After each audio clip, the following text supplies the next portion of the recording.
Welcome back, ladies and gentlemen. I hope you are not saved for some great League of Legends gameplay as we have come back, the last Mohican and Joshi, to bring you some more high school League of Legends gameplay here at the NASIF Winter 2019 League of Legends Scholastic Tournament. We got a great matchup for you today here for match 2.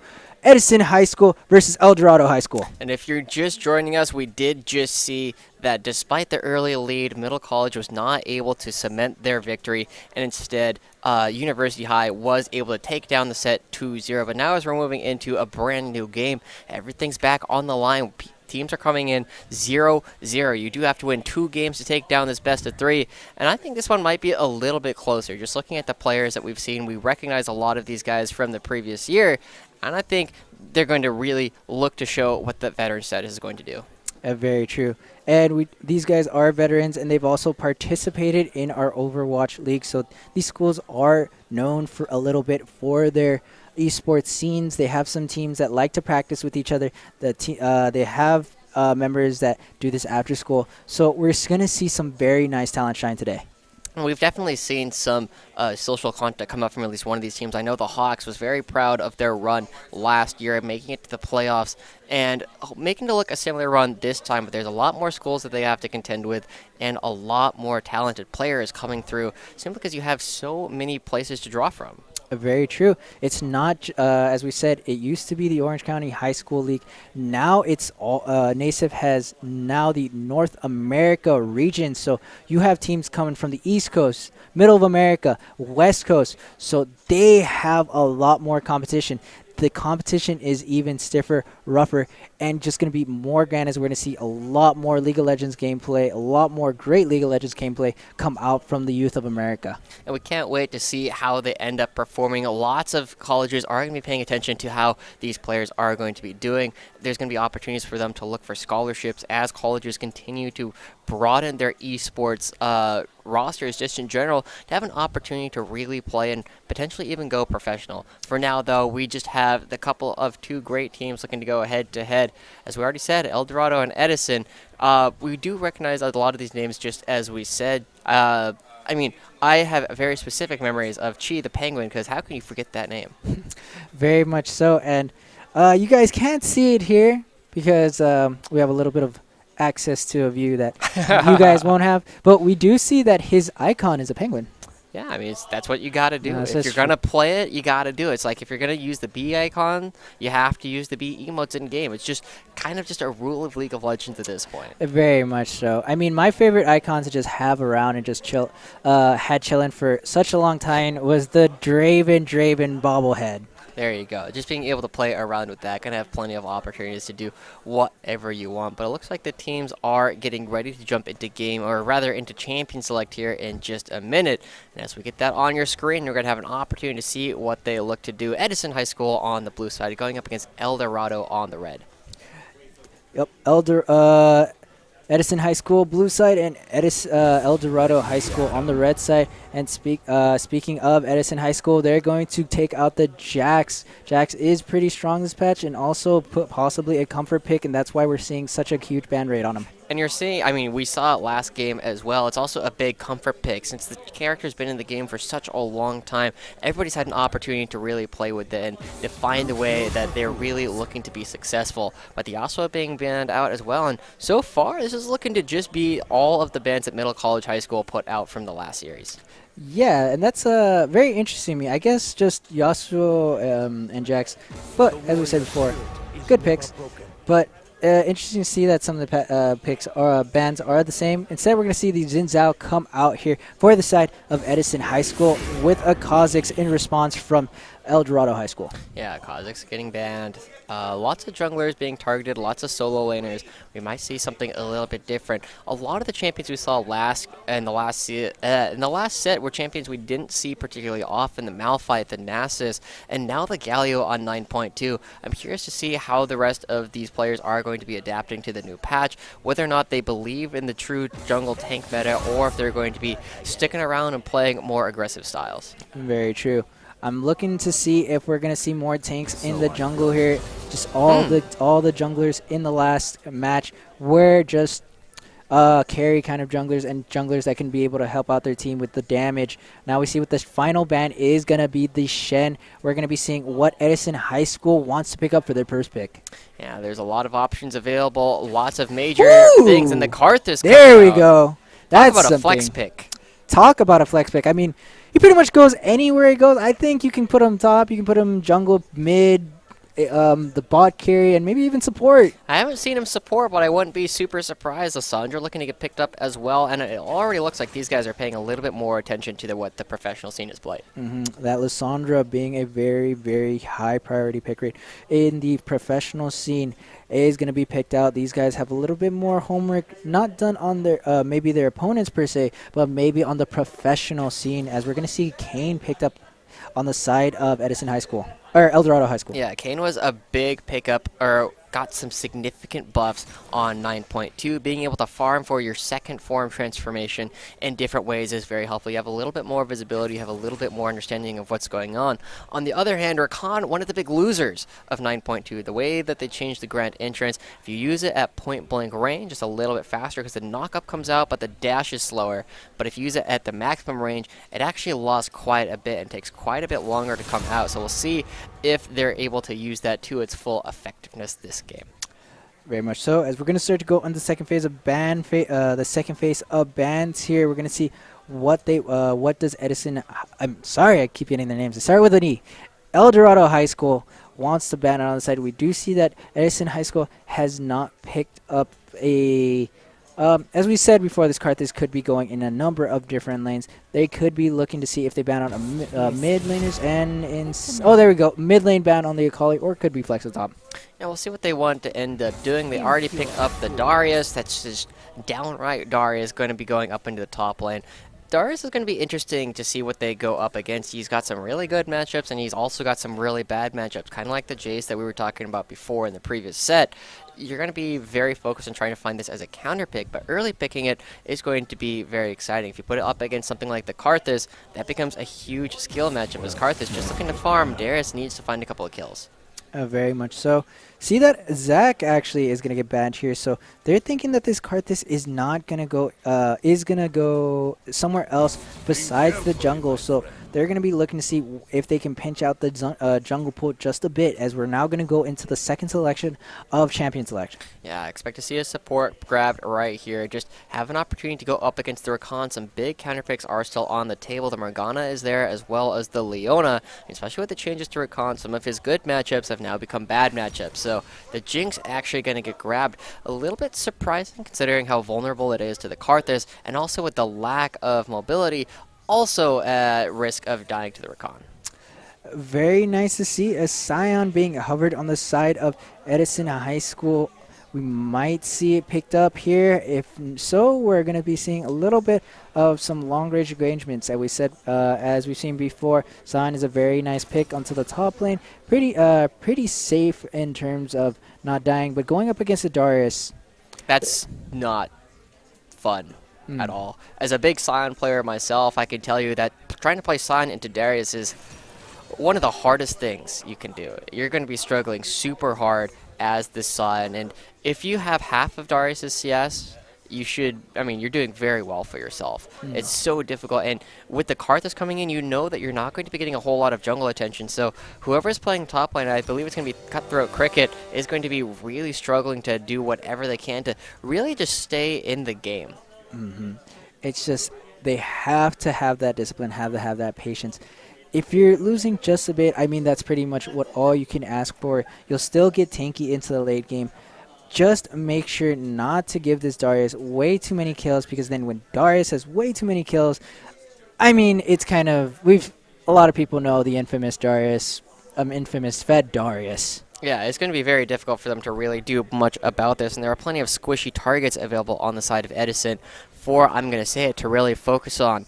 Now, one of the cool things that would have been available for Edison is they could flex Irelia and Scion into either the mid lane or the top lane. Unfortunately, Irelia also really struggles against the Darius, and that's going to be it's really difficult. You really need Irelia to have that gold to get off the ground and potentially have the ability to look for solo kills. Sion, you're kind of okay with him just sitting there, holding the lane steady and doing what they can to make sure that they don't fall too far behind, because you're really looking at all of the other roles to really be the big carries throughout the course of this set. Karthus, Irelia, Xayah, all going to be doing a lot of damage, all going to be able to maintain their distance from the rest of the red team.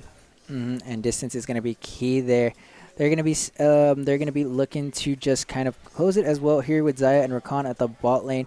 Going to be looking to see if they can post level 6, try to get that Jinx, as we said before, that she is very susceptible to kind of just quick engagements without a flash. Yeah, it's going to be very interesting to see how they end up moving around. We look at the side of Dorado, and they don't have a whole lot of strong engage tools. The biggest thing you're looking at is a flank coming out from Daze's Lissandra, trying to lock down individual members, maybe get an AoE root onto everybody.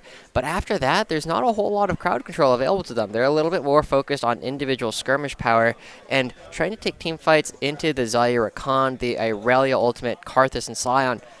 It's going to be difficult, and Edison should be able to do that relatively well. But if things start going badly for Edison, you're looking at the other side. Crispy Noodles on this Jinx. Kind of get excited. There's a lot of squishy targets. He just needs to tag all of them once. And if that takes off, they can really take over the entire game. You're just going to see that Jinx start to just buzz around from get excited, and just with that attack speed buff, with that attack damage buff, just really start to shred everyone. And that just becomes just a domino effect that you don't want to see happening. And then you got paired there with a Lulu for some very nice protection. I mean, as we said, just you don't want Crispy Noodles just popping off. It's going to be very difficult. They have some good ways to jump onto it, and then you kind of look at what happens in this game if you just end up backline trading. Let's just say Xayah and Jinx are both dead. Who wins the ensuing 4v4? Well, it's really going to come down to how fed Dylon really is on this Karthus. If he has a really big Requiem, is able to turn things around on their opponents, it can go really well. But there is a couple ways for their opponents to dodge it. Lissandra can obviously save the ultimate for themselves, going to be building up Azonias. Kayn, one of the things that you can still do with every single character is you can just build that Edge of Night and only save it for when the Requiem is coming out. And of course, if he has a target, he just ults inside them, waits for the Requiem to pass, and pops back out and says, hey, I'm still here. Yeah, I'm still here. I'm still kicking. I'm still alive. Don't think you can take me out with your ultimate, Death Singer. And that's just going to be the name of the game. It's just going to be very much so if Karthus is able to pick up some of those Dark Harvest stacks that he's infamous for, start to go into the late game and just start to do a lot of damage. I mean, as we said before, a lot of ways to be able to dodge that ultimate, and Dylon has to make sure that those are down. If not, he just wastes the ult. Yeah, we'll see what ends up happening. As long as he gets a Dark Harvest stack, might be a little bit worthwhile. Obviously, you tend to be going for things like the Dark Harvest and the Ultimate Hunter in order to get the maximum cooldown reduction. Use it as often as possible, and he might be double dipping, going with the with the Domination Tree into the Precision to get as much cooldown reduction, take Presence of Mind and Ultimate Hunter, be able to use that Ultimate as often as possible. Yeah, that'd be a very nice for him. You just get it up like very quickly. And it would be a very nice for him just to be able to do. As we're going to start to go into to the waiting screen, we're going to be able to see some of the masteries here. And things are as usual as they seem. Yeah, the only thing that's a little bit surprising, Rakan opting to go for the Aerie, being a little bit more aggressive with this Rakan, as opposed to taking either the Aftershock or the Guardian for a little bit more individual safety. Having the shield or the effective shield coming out from the armor and magic resist is going to help them out quite a bit. Kayn also opting for something a little bit unusual, choosing to go with the fleet footwork, give himself a little bit more healthy in the jungle and in these long extended team fights, but potentially having a little bit less damage. Yeah, I mean, one thing, as always, a Rakan player, as I like to play support, is that I always like to feel a little bit tankier when it goes to engage, especially with how infamous Rakan is.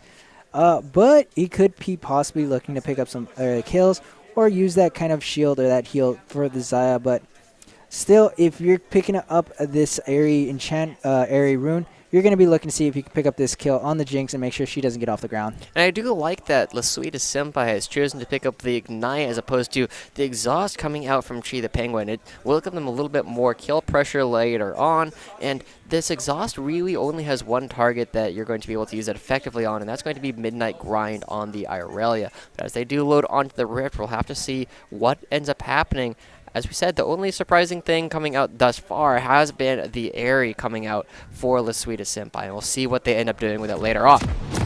All right, ladies and gentlemen, without further ado, we're going to go into the second match of the day of Edison High School versus Eldorado High School.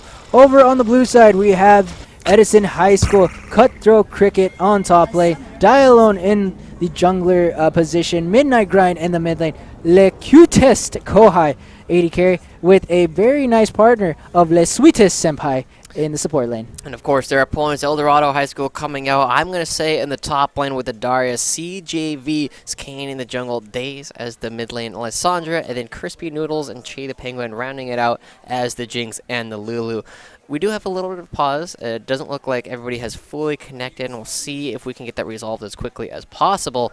But overall, I'm not expecting a whole lot of early aggression either way. You definitely don't want to invade into a Scion, and invading into a Darius at level 1, also very scary. He's got a lot of damage just baked into his base stats. I mean, you don't...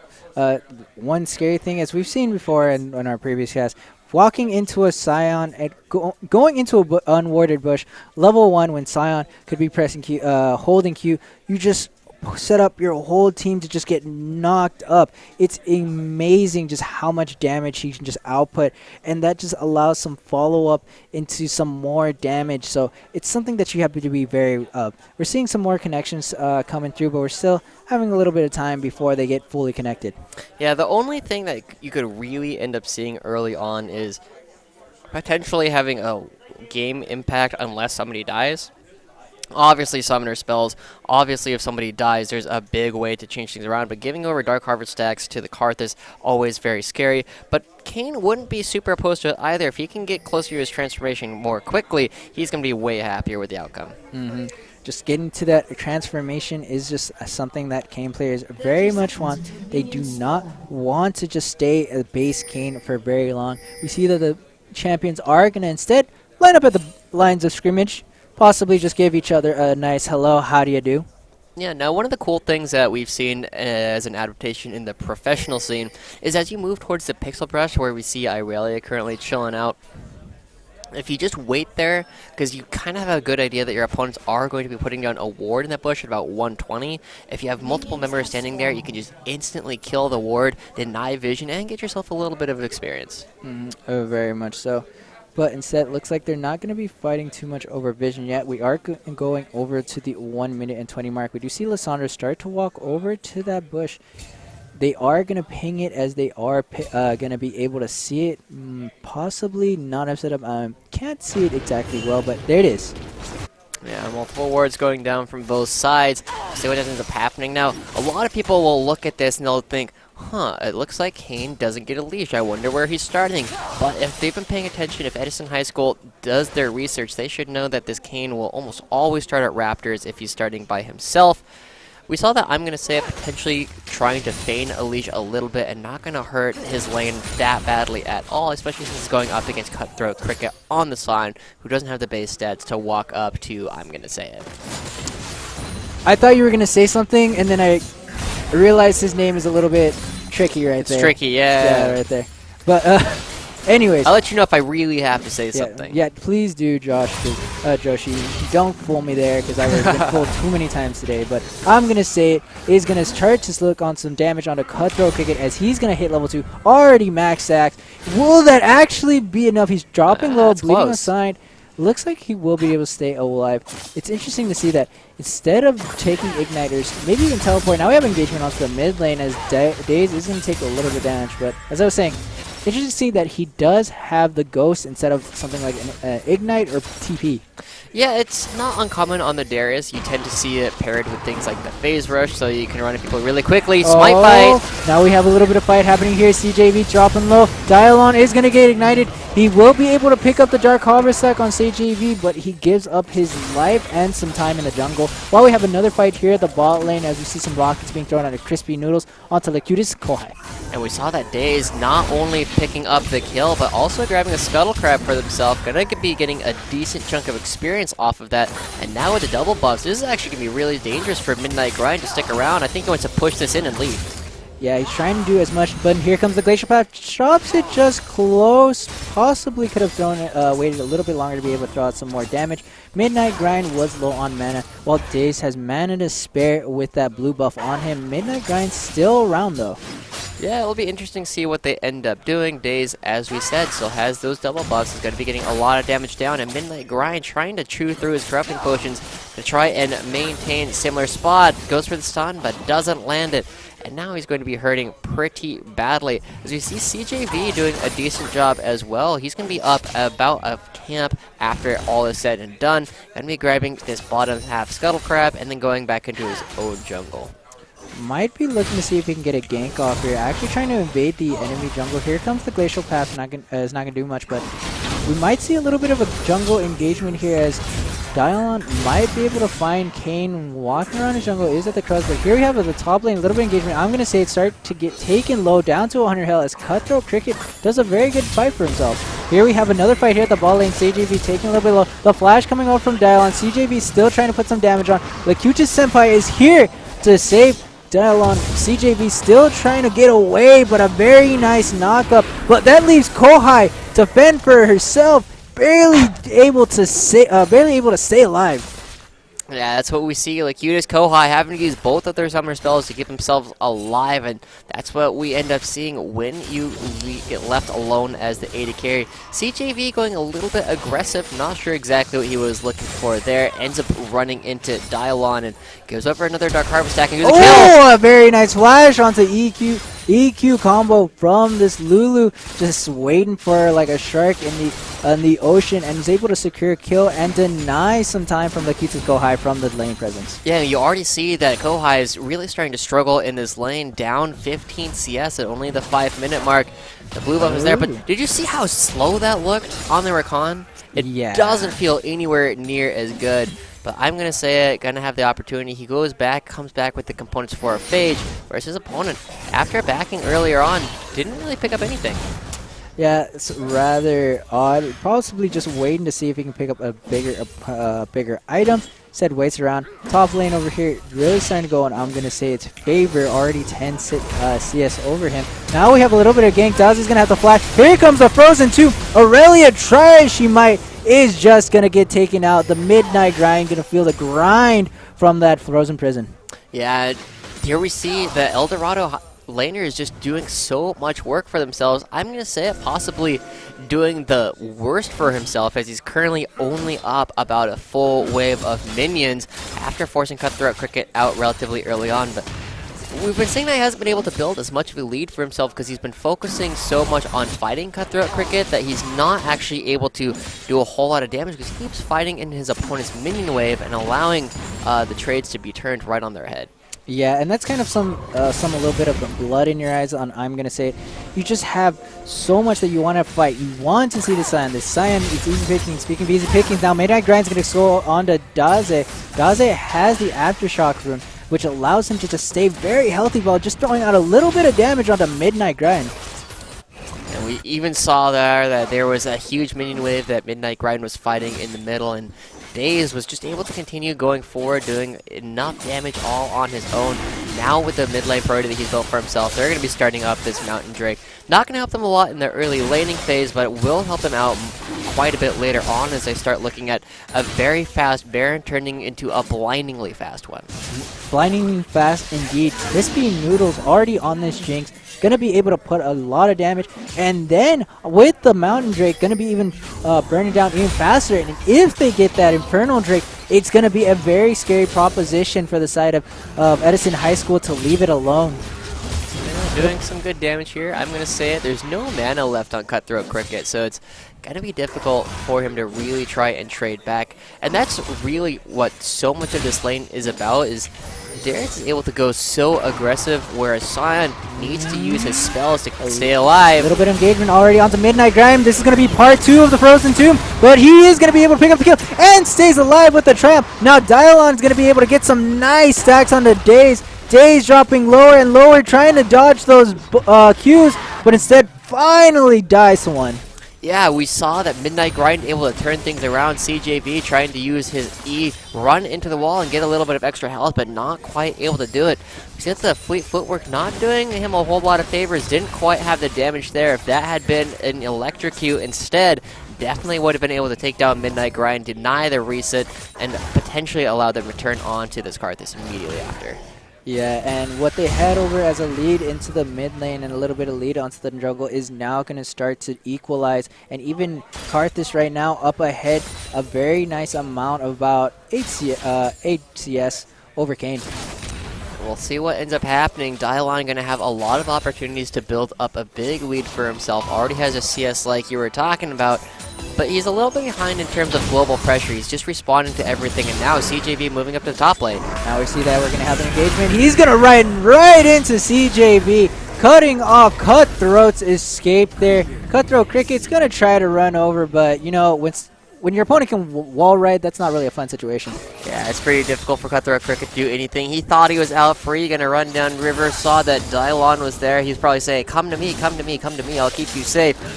But he didn't know that he was just walking right into the hands of his opponents, and now that's gonna really start putting Cutthroat Cricket behind, he's also building towards a Sunfire Cape. It has gotten buffed a little bit on 9.2, is a little bit cheaper and just as effective, but not quite as effective as you might expect, and now we're seeing a gank. I'm going to say it is now going to start to get ganked over by Dialon. He doesn't really have any escape options besides the flash, trying to avoid the Qs as much as he can.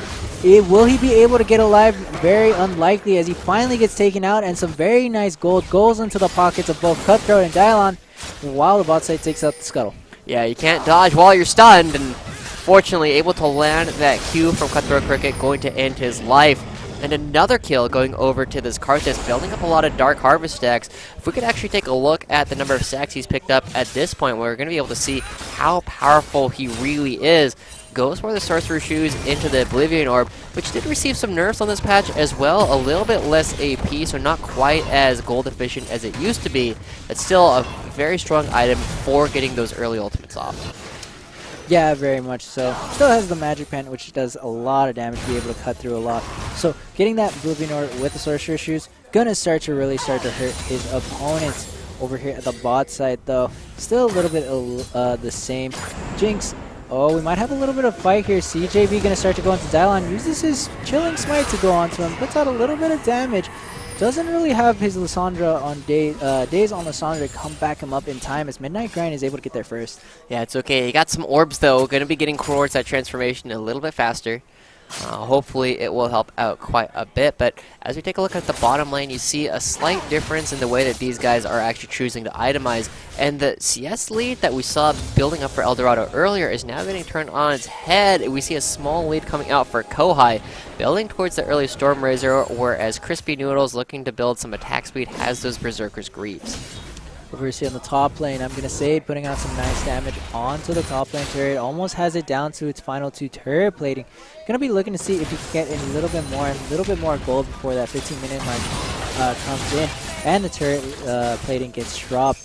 But we start to see a little bit of a lull in the action here, as neither team has been able to pick up a kill. Now we have a little bit of fight here at the top lane. Cutthroat Cricket take a little bit of damage.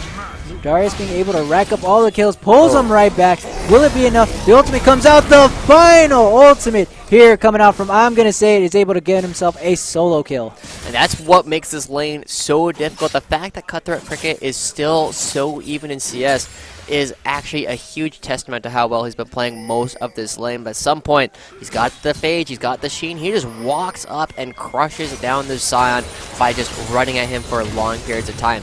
But now on the other side of the map, there's an Infernal Drake spawning. Lots of members are in the area. They might just look to do this on the spawn. They're going to start to walk over here. Well, I'm going to say it's at the top lane. They do know that they really want to deny this Infernal Drake from the other side. Eldorado High School having a very nice, but Lasuita Senpai trying to look to the side to see if he can pick up the hero play, but unfortunately can't really do much when there's 3 members that can just burst you down. Yeah, that would be a tough engage, and now the first turret going down in the top lane, going to be giving all the plates over to this Eldorado High School top laner. Daria is going to be way stronger with all the extra gold, 160 per plate, 5 plates. What does that come out to, 800? Somewhere around the... Oh, here comes the ultimate from Midnight Grind, but the Frozen Tombs are going to be able to keep Daze alive. Dylon now trying to put out some damage as well, but here comes Cutthroat Cricket just to show what kind of blades he has, as he's just going to be taking out Cutthroat. Nice cutoff.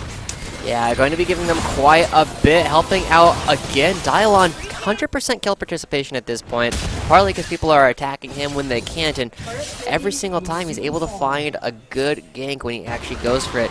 And he's still slightly ahead in CS, a little bit faster than his lane opponent. I think we saw Cutthroat Cricket actually kill that Gromp with the Sunfire Cape. Now, going to be a little sad for Dylon. He's going to be losing out mostly on the experience more than anything, but he's still happy with his state in the game. 3, 1, and 2, 7 stacks on his Dark Seal, and probably a similar number on his Dark Harvest. Yeah, that's Karthus is really going to start to stack up and hurt, but speaking of stacking up and hurt, they're already going to be able to pick up the Rift Herald over here on Eldorado High School. It is going to be thrown over to the Darius, so we're going to see a similar game plan to what we see in last matches. Use already that top lane lead you have and try to push it a little bit further. Allow I'm going to put down that Rift Herald over the top lane, trying to get more turrets. And I'm really excited to see that this Darius is building the more competitive 5s build on Darius. You go for the Trinity Force and you really look to split push, shut down Cutthroat Cricket, because it's so hard for him to do much of anything against this Darius with the Trinity Force, whereas the Black Cleaver, it's helpful, but it's a little bit more team a lot of focused. damage being thrown onto this. Lu's going to use Overgrowth. Lasuita Senpai trying to go onto the Jinx. Crispy Noodle now throwing low. Here comes the Feather Ultimate. Now the ultimate from Karthus is here to rack up a kill. Gonna be looking to see Chi the Penguin. Will he be able to stay alive? Lasuita Senpai is gonna survive, but just barely. Yeah, just gonna barely get out, not taking enough damage from that turret shot. They didn't have the opportunity to ramp up, but Dylon able to turn that around. Crispy Noodle says, oh, we got this. It's gonna be an easy fight. Looking for an ultimate of his own. I'm gonna say it. I'm gonna say it's Can gonna he get look for a this? kill. Gonna go with the flash. The ultimate, it's not enough. He's gonna get CC'd under a turret, as that's just gonna be a free kill. Not just underestimating the power that Kohai Senpai bond. Those are some big shields coming out from Lasuita Senpai, keeping them both safe. And if you look at their health bars when they were going for that, I think he needed the full 5 stacks in order to try and get that, but a little bit desperate, using both of his summoner spells. Yeah. Yeah, that's a pretty big oof if I've ever seen it.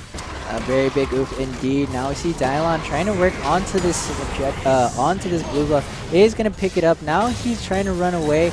Is sneaking out, and looks like he'll be coming out A-okay. While Cutthroat Cricket over here at the top lane is going to be able to find himself a turret. This is going to be super difficult for the side of Eldorado High School to do anything at this point. Jinx is really going to be the one that you're looking at to pop off during these later game team fights. I'm going to say it will do a decent job at drawing sideline pressure later on, but there's not a lot of wave clear outside of Crispy Noodles. Daze doesn't really bring a whole lot of anything. So we'll see what they're going to end up being able to do, especially CJV going for the Red Cane, which is generally better in 5s, but it doesn't really bring the win condition of just finding a single target and blowing them up like you generally have with the Shadow Session. He's more reliant on the longer team fights, and against the Karthus, who is now 4, 1, and 2, 9 stacks on the Dark Seal, it's going to be super difficult. And I'm going to say it, he's starting to run out of time. Oh, but we're going to start to see a fight here into the mid lane. The Kane's going to go into Midnight Grind to be able to pick up a kill. That's going to be a very nice Noxian Guillotine to keep to pick up a kill for I'm going to say it. I'm going to say it, but I'm going to say it. He's running out of time. Yeah, he's running out of time. He does throw down the Rift Herald. You know, one thing I've never understood.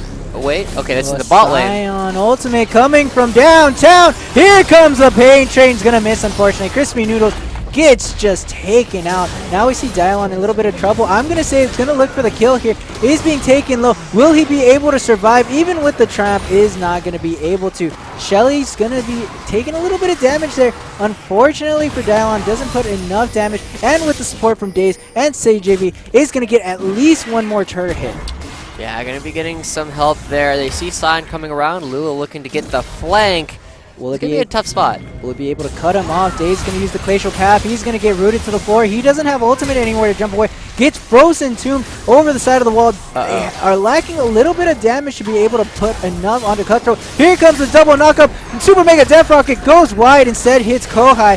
But Midnight Grind is going to be able to stay alive. Will the damage come out? Kohai for retribution for the Scion kill. Is going to be able to pick up kill. Lulu's not going to have any respite, as that's going to be one pretty dead penguin. What objective do they want? Do they want to go for the dragon? Do they want to go for the mid lane? It looks like they're going to be going towards the dragon. They don't have a good wave to really play with.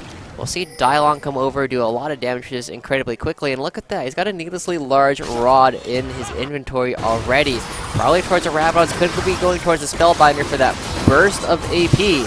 So see what they end up doing, because they are doing very well for themselves, and look how quickly they did that objective. Yeah, very quick dragon indeed.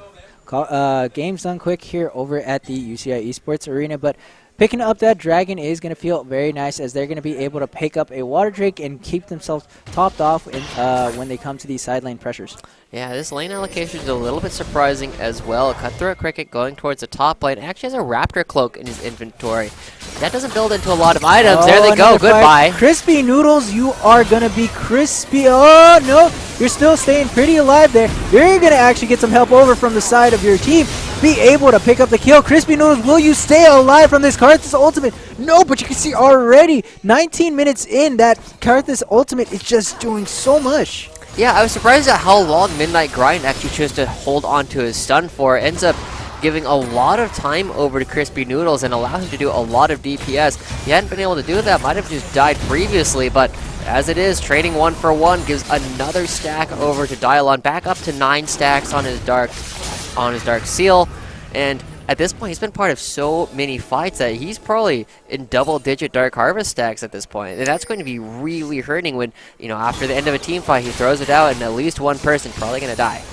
Yeah, at least one person. We're maybe looking to pick up two. So we're going to see I'm going to say it over here at the ball lane chair. It's going to be having so much time alone with it. It is going to be able to finally pick it up.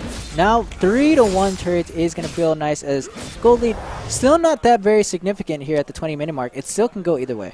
Yeah, we'll see what ends up happening. There's definitely a better scaling composition coming out from Edison, but this Darius can be very effective later on, moving towards the bottom lane and pushing against everyone. He's building towards the Spirit Vision, probably has that completed. I'd like to see like the Sterix Gauge come out next, so he has a little bit more opportunity to actually duel people, because it's a little bit of a split decision whether or not he wants to be dueling or whether or not he wants to be team fighting. The Spirit Visage, not something he's going to be getting a whole lot of use out of in a 1v1.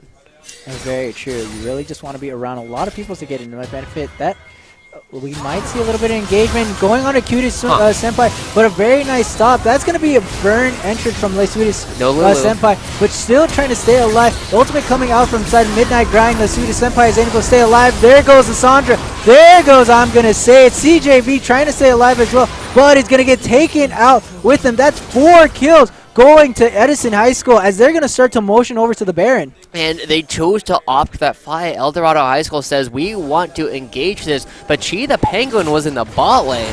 There's no Lulu to contribute to Crispy Noodles, who you see dies with their flashback up.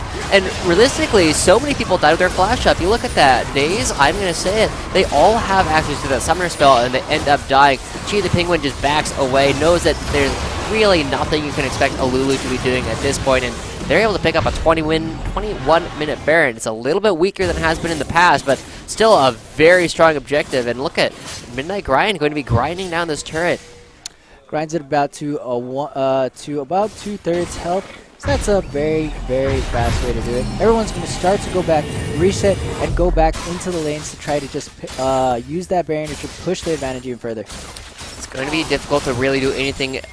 Eldorado High School doesn't have a whole lot of wave clear like we previously mentioned. You're looking at Crispy Noodles with the Ruinous Hurricane, but he hasn't even completed that item yet. He's 0-4-1 on this Jinx. That is not what you need to be seeing. You need to have the Ruinous Hurricane at this point so you can actually contest the damage of Kohai. but that's still a ways away, and we'll see in a moment how little damage he actually does to these minions. Even though it's only a 50% damage reduction instead of 70%, it's still a lot. I mean, that was enough to really get the Banner of Command becoming so powerful, was when it had about the 60 to 70% damage reduction. Yeah, and don't remind me of the days of Banner of Command, because I still get a nightmarish from them, especially when it's stacked with the Baron buff. Was a not pretty day. Yeah, Cutthroat Cricket actually having an opportunity to free hit this turret, going to take it down. As you see in his inventory, he's got the ZZ Rot portal available to him. And now he can start to look for teleports, move around the map, and that's all the outers down on the side of Eldorado. I have to imagine that Edison should be able to pick up at least one of these inners and turn this 5,000 gold lead to about 6 or 7. Yeah, just start stacking it up.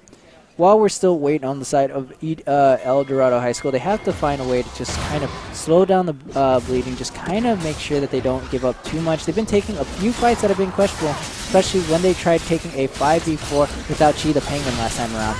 See what they end up doing. There's an opportunity here, and Edison High School is definitely stronger in the full 5v5. We see the split push build coming out from I'm Gonna Say It, and there they go. Comes the engagement. Laswita Senpai trying to get up. Finally gets able to triumph. That's going to be able to go into a Scion. A knockup is now 2 members of the side of Eldorado High School are now down. The Noxian Guillotine trying to find a target. Unfortunately, it doesn't even take out Senpai. Ooh, this Redemption not actually going to heal a lot, and look at that. The Cannon minion is still alive. We'll see the second one coming in a couple waves. Chi the Penguin dropping low, and there comes the Requiem. Will he be able to snipe? Even with that much health, just gets taken out, as that's going to be more turrets going down. Mid turret, second tier is going to go down. Top turret, second tier going down. And they're already threatening the inhibitor turret over here at the mid lane. Yeah, we were looking at a 6,000-7,000 gold lead advantage come through. They're looking at 9,000, starting to hit the inhibitor turret. They still have about 20 seconds left on their Baron buff, and it's going to be so difficult for them to stop. Look at this. They're going up into the top lane. Cutthroat Cricket, they are finally choosing to back away, potentially a little bit preemptively. I think they probably could have gone for it, but they want to make sure they secure the second Ocean Drake and keep themselves healthy for these upcoming sieges. And things are just starting to look grim for the side of Eldorado High School. I mean, when you're down this much in gold lead, and then this Karthus is just doing so much damage, just try and do your best right now, and trying to realize kind of the mistakes you made this game going into the second game. You could possibly rectify them, but they still have a little bit of time. Chi the Penguin is finding Senpai, but that's not going to be much. But things are starting to look very grim for them. Yeah, it's going to be interesting to see what happens. They pick up the Ocean Drake, and now with their Baron gone, they're going to have to find a way to try and crack this base anyway. They can still wait around. There's a couple minutes left before the Baron spawns, but once they grab that, we'll be close to the 30-minute mark and the full 70% damage reduction. But they can also just look to try and find a fight. You look at the build coming out from Cutthroat Cricket. He's gone the Sunfire into the ZZ Raw into what has to be a Sterix Gauge coming out. He's going to be very tanky, going to be able to actually try and contest, I'm going to say it, on this Darius, who is now building a Bramble Vest, actually looking to... I don't know what a Thornmail does for Darius in this game, to be entirely honest. The only person that really helps him against is, like, Kohai and Midnight Grind, so I guess it's a team fighting build, but at that point, you probably want a Black Cleaver. Yeah, I mean, trying to look for the mentality to just kind of stay alive as much as possible to allow Crispy Noodles to put some damage. He's trying to act as the front line there, but unfortunately for his team, Crispy Noodles just doesn't have the damage to be able to contend with Kohai and the rest of the team. Here comes the Scion Ultimate to just get away. There he goes, the train choo-chooing away. Yeah, says Jiminy Cricket gets right on. Oh, Darius throws down the Ghost. Yeah, nothing there. Yeah, just uses the Ghost to try to pick it up, but unfortunately doesn't really want to take a fight. Dialon is now alone. He has friends, though, on the side to be able to help him out. Sion's still going to be just at the bot lane. Does have his TP just in case, but we do see Baron spawning about 45 seconds. Here's an engagement, CJB coming in. Here comes the Glacial Path. Will it be enough? Does it? It's going to get stunned. There's already a shutdown going on side Jerry. Here comes the Requiem. Look at all that damage. That's a quadra kill going over to Dialon, as that's even going to pick up more. That's a clean ace.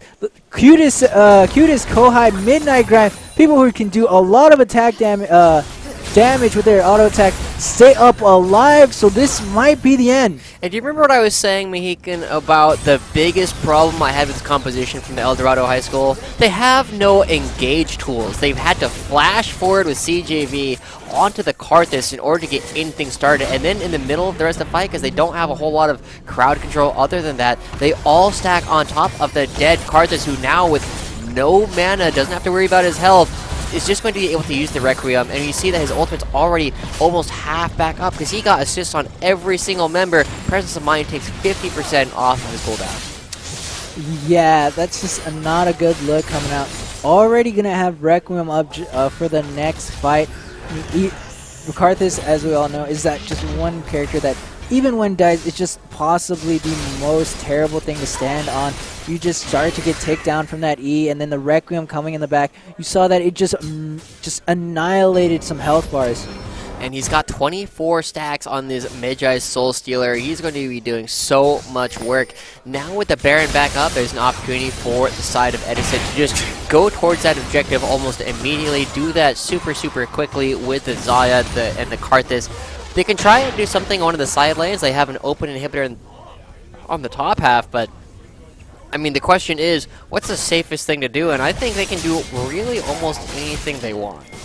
Yeah, especially when you have a 10k gold lead. You just have so much power differential from both sides that if they really need to just catch out someone like Kohai and just burst him down as soon as they can to make it seriously dangerous, already here they're going to start to work on the Baron. We do see that Eldorado High School already a half. Will they even be able to get there here in time? They are getting, here comes the Super Mega Death Rocket, but it just breezes through as Edison High School just burst it down.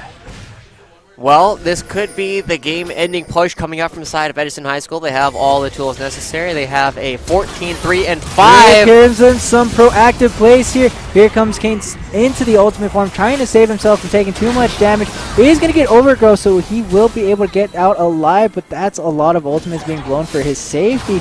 While Edison High School still looking to push this objective even further and further ahead, pushing all the way down to the Nexus turrets.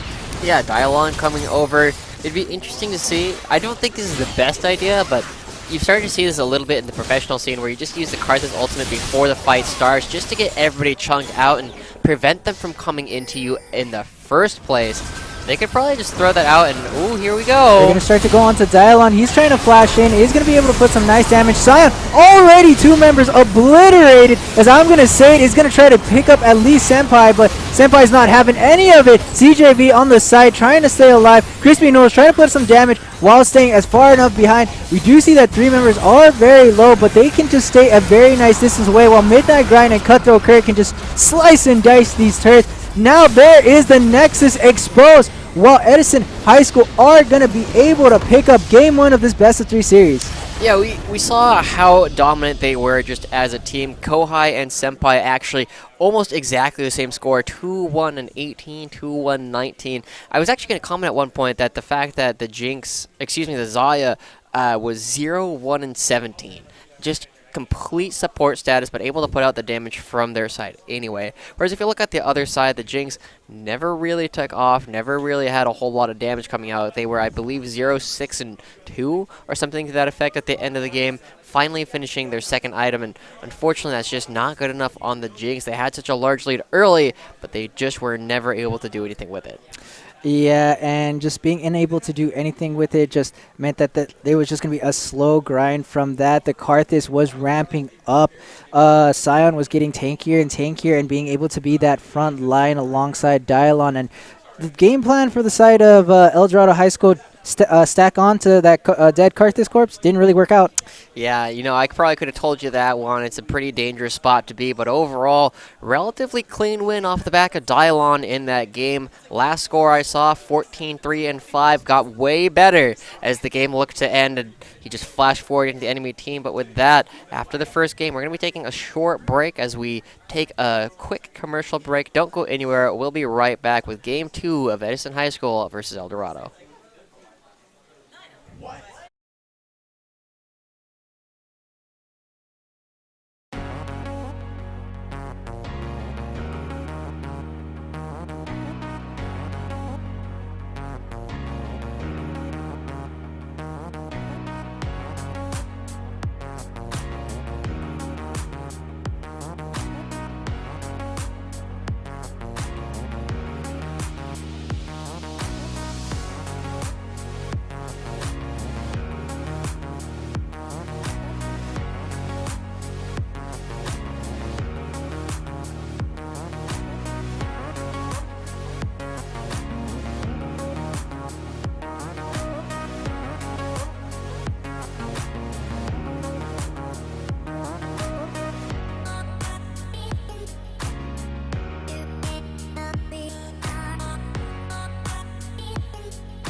And welcome back, everyone, to Game 2 of this best of 3 between Edison High School and El Dorado High School. In the last game, we did see El Dorado High School just trying to do as much as they could.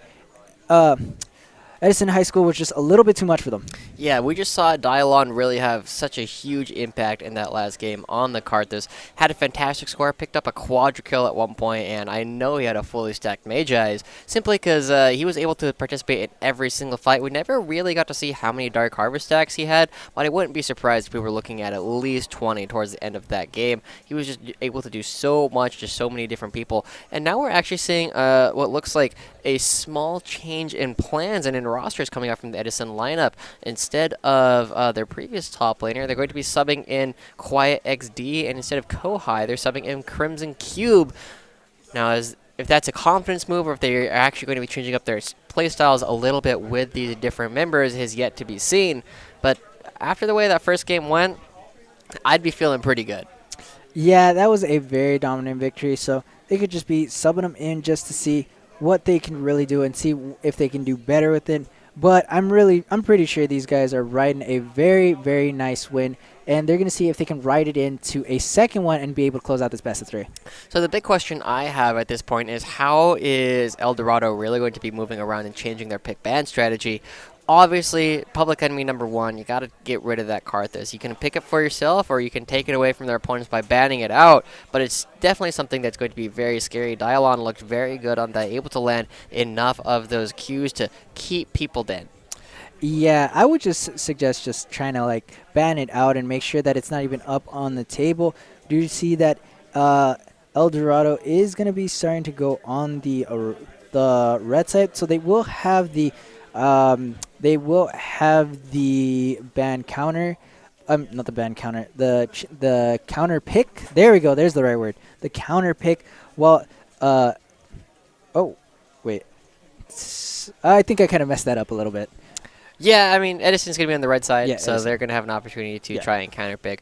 But it didn't really stop them last time. They saw the Darius, and they said, I'm going to play Sign into that anyway. So we'll see what they end up wanting to do. The big thing now is we'll see a little bit of priority on the bottom lane coming out from this side. What you generally see on the red side is you generally pick up a very strong bottom lane, a good support, and a good AD carry relatively early on.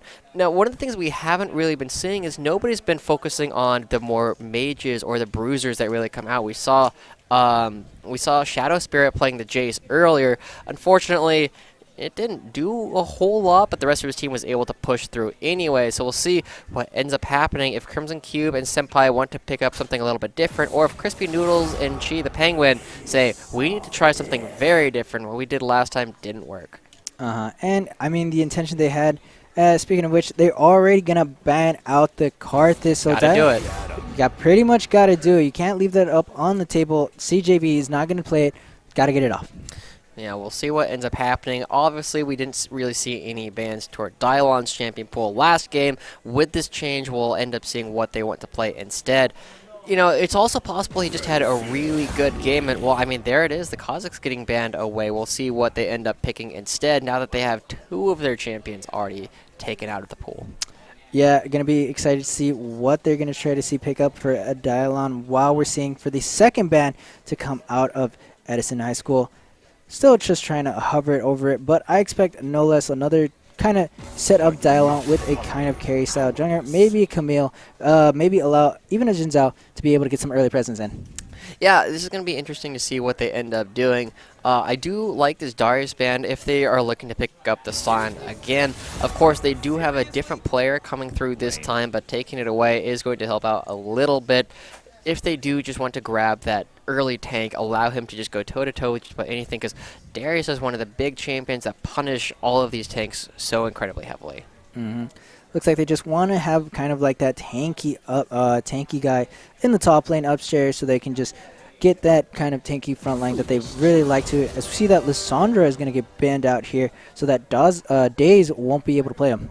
Yeah, it looks like they might be switching things around. The Yasuo coming through still has a good matchup into the Scion a little bit later on. You really start to take off once you have the Infinity Edge, add that to the Conqueror, and At that point, if the Scion is still in the game, they just kind of get very sad because they can't really ever fight again. Even if you build things like the Randuins to cut some of the crit damage, it's not going to be enough. With Sejuani coming through, going to be very happy with that early pickup. Sejuani and Akali, I already like this draft. They're picking some very strong champions from the Edison lineup, and they haven't shown us anything yet.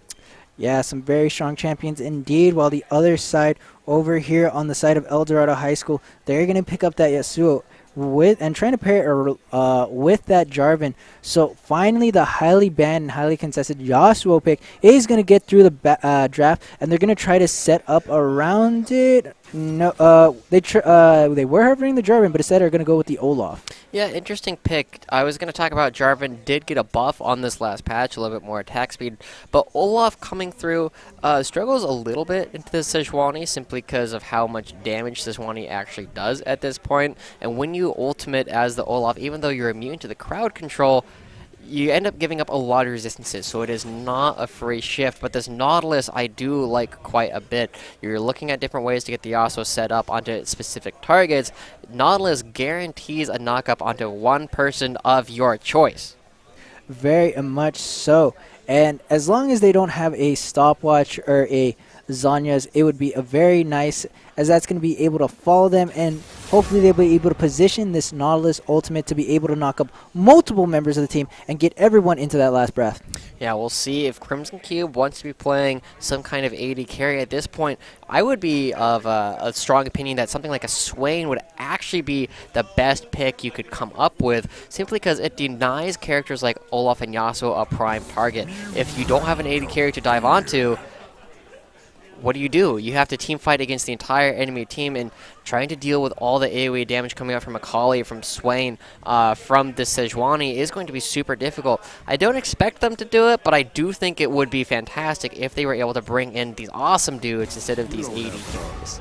Very true. They are trying to ban out some of the more early game AD carries here, as we do see that Lucian is going to get banned out, while the side of Edison High School, Eldorado High School starts with an E. Eldorado High School. Edison. Oh no, it's Edison. Wait. Okay, now I'm just getting. I'm getting joked on. Ease. It's unlucky. Yeah, ease. Edison, Einstein, Euler.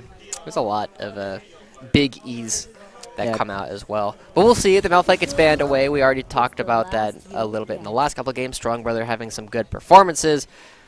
So we'll see what ends up happening. I have to imagine Nautilus likely going down to be in the support. This Olaf can be played in the top lane, but probably going to be in the jungle.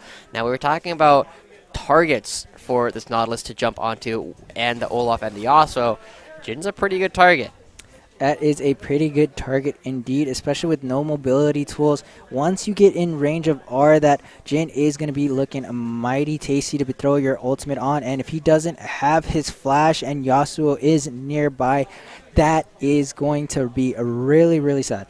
Yeah, and obviously the wind wall doing a lot. Jin not getting the movement speed unless the auto attack impacts the target. So if the wind wall is there, there's no movement speed coming out from the Jin. And the Draven coming in from Crispy Noodles definitely changing things up a little bit. This team is very heavily physically stacked, but if you pair it with something like a Brand, a Lux, a Zyra, any of these supports that really do a whole lot of damage, they're going to be able to change things. Oh, never mind. It's a Nautilus support. Yep. That's right. Okay, Vladimir is going to be coming through. There's the magic damage we were looking for. The magic damage comes through. It's going to round out the team composition so it won't be too AD heavy. So this is going to be feeling really nice for the side of Eldorado High School. They've checked their boxes, and they have some good tankiness, and they have some damage. Yeah, the biggest thing that we were looking at before, oh, yes. Yes, the Cassiopeia. That's what I like to see. Cassiopeia. So this will be a Cassiopeia going into the top lane to counter the Vlad. It could be mid lane, it could be top lane. Obviously, you have both the Akali and the Cassiopeia that you can pick and choose what lanes you want to go into. Cassiopeia has decent matchups into both, and in fact, overall, none of these matchups are particularly exciting for any of the players involved. Vladimir has a little bit of trouble with the Cassiopeia simply due to his short range, but later on, the all-in potential coming through. He doesn't have any dashes, so the miasma nowhere near as effective, and if you're able to use the pool at the right time, you can dodge out most of Cassiopeia's damage.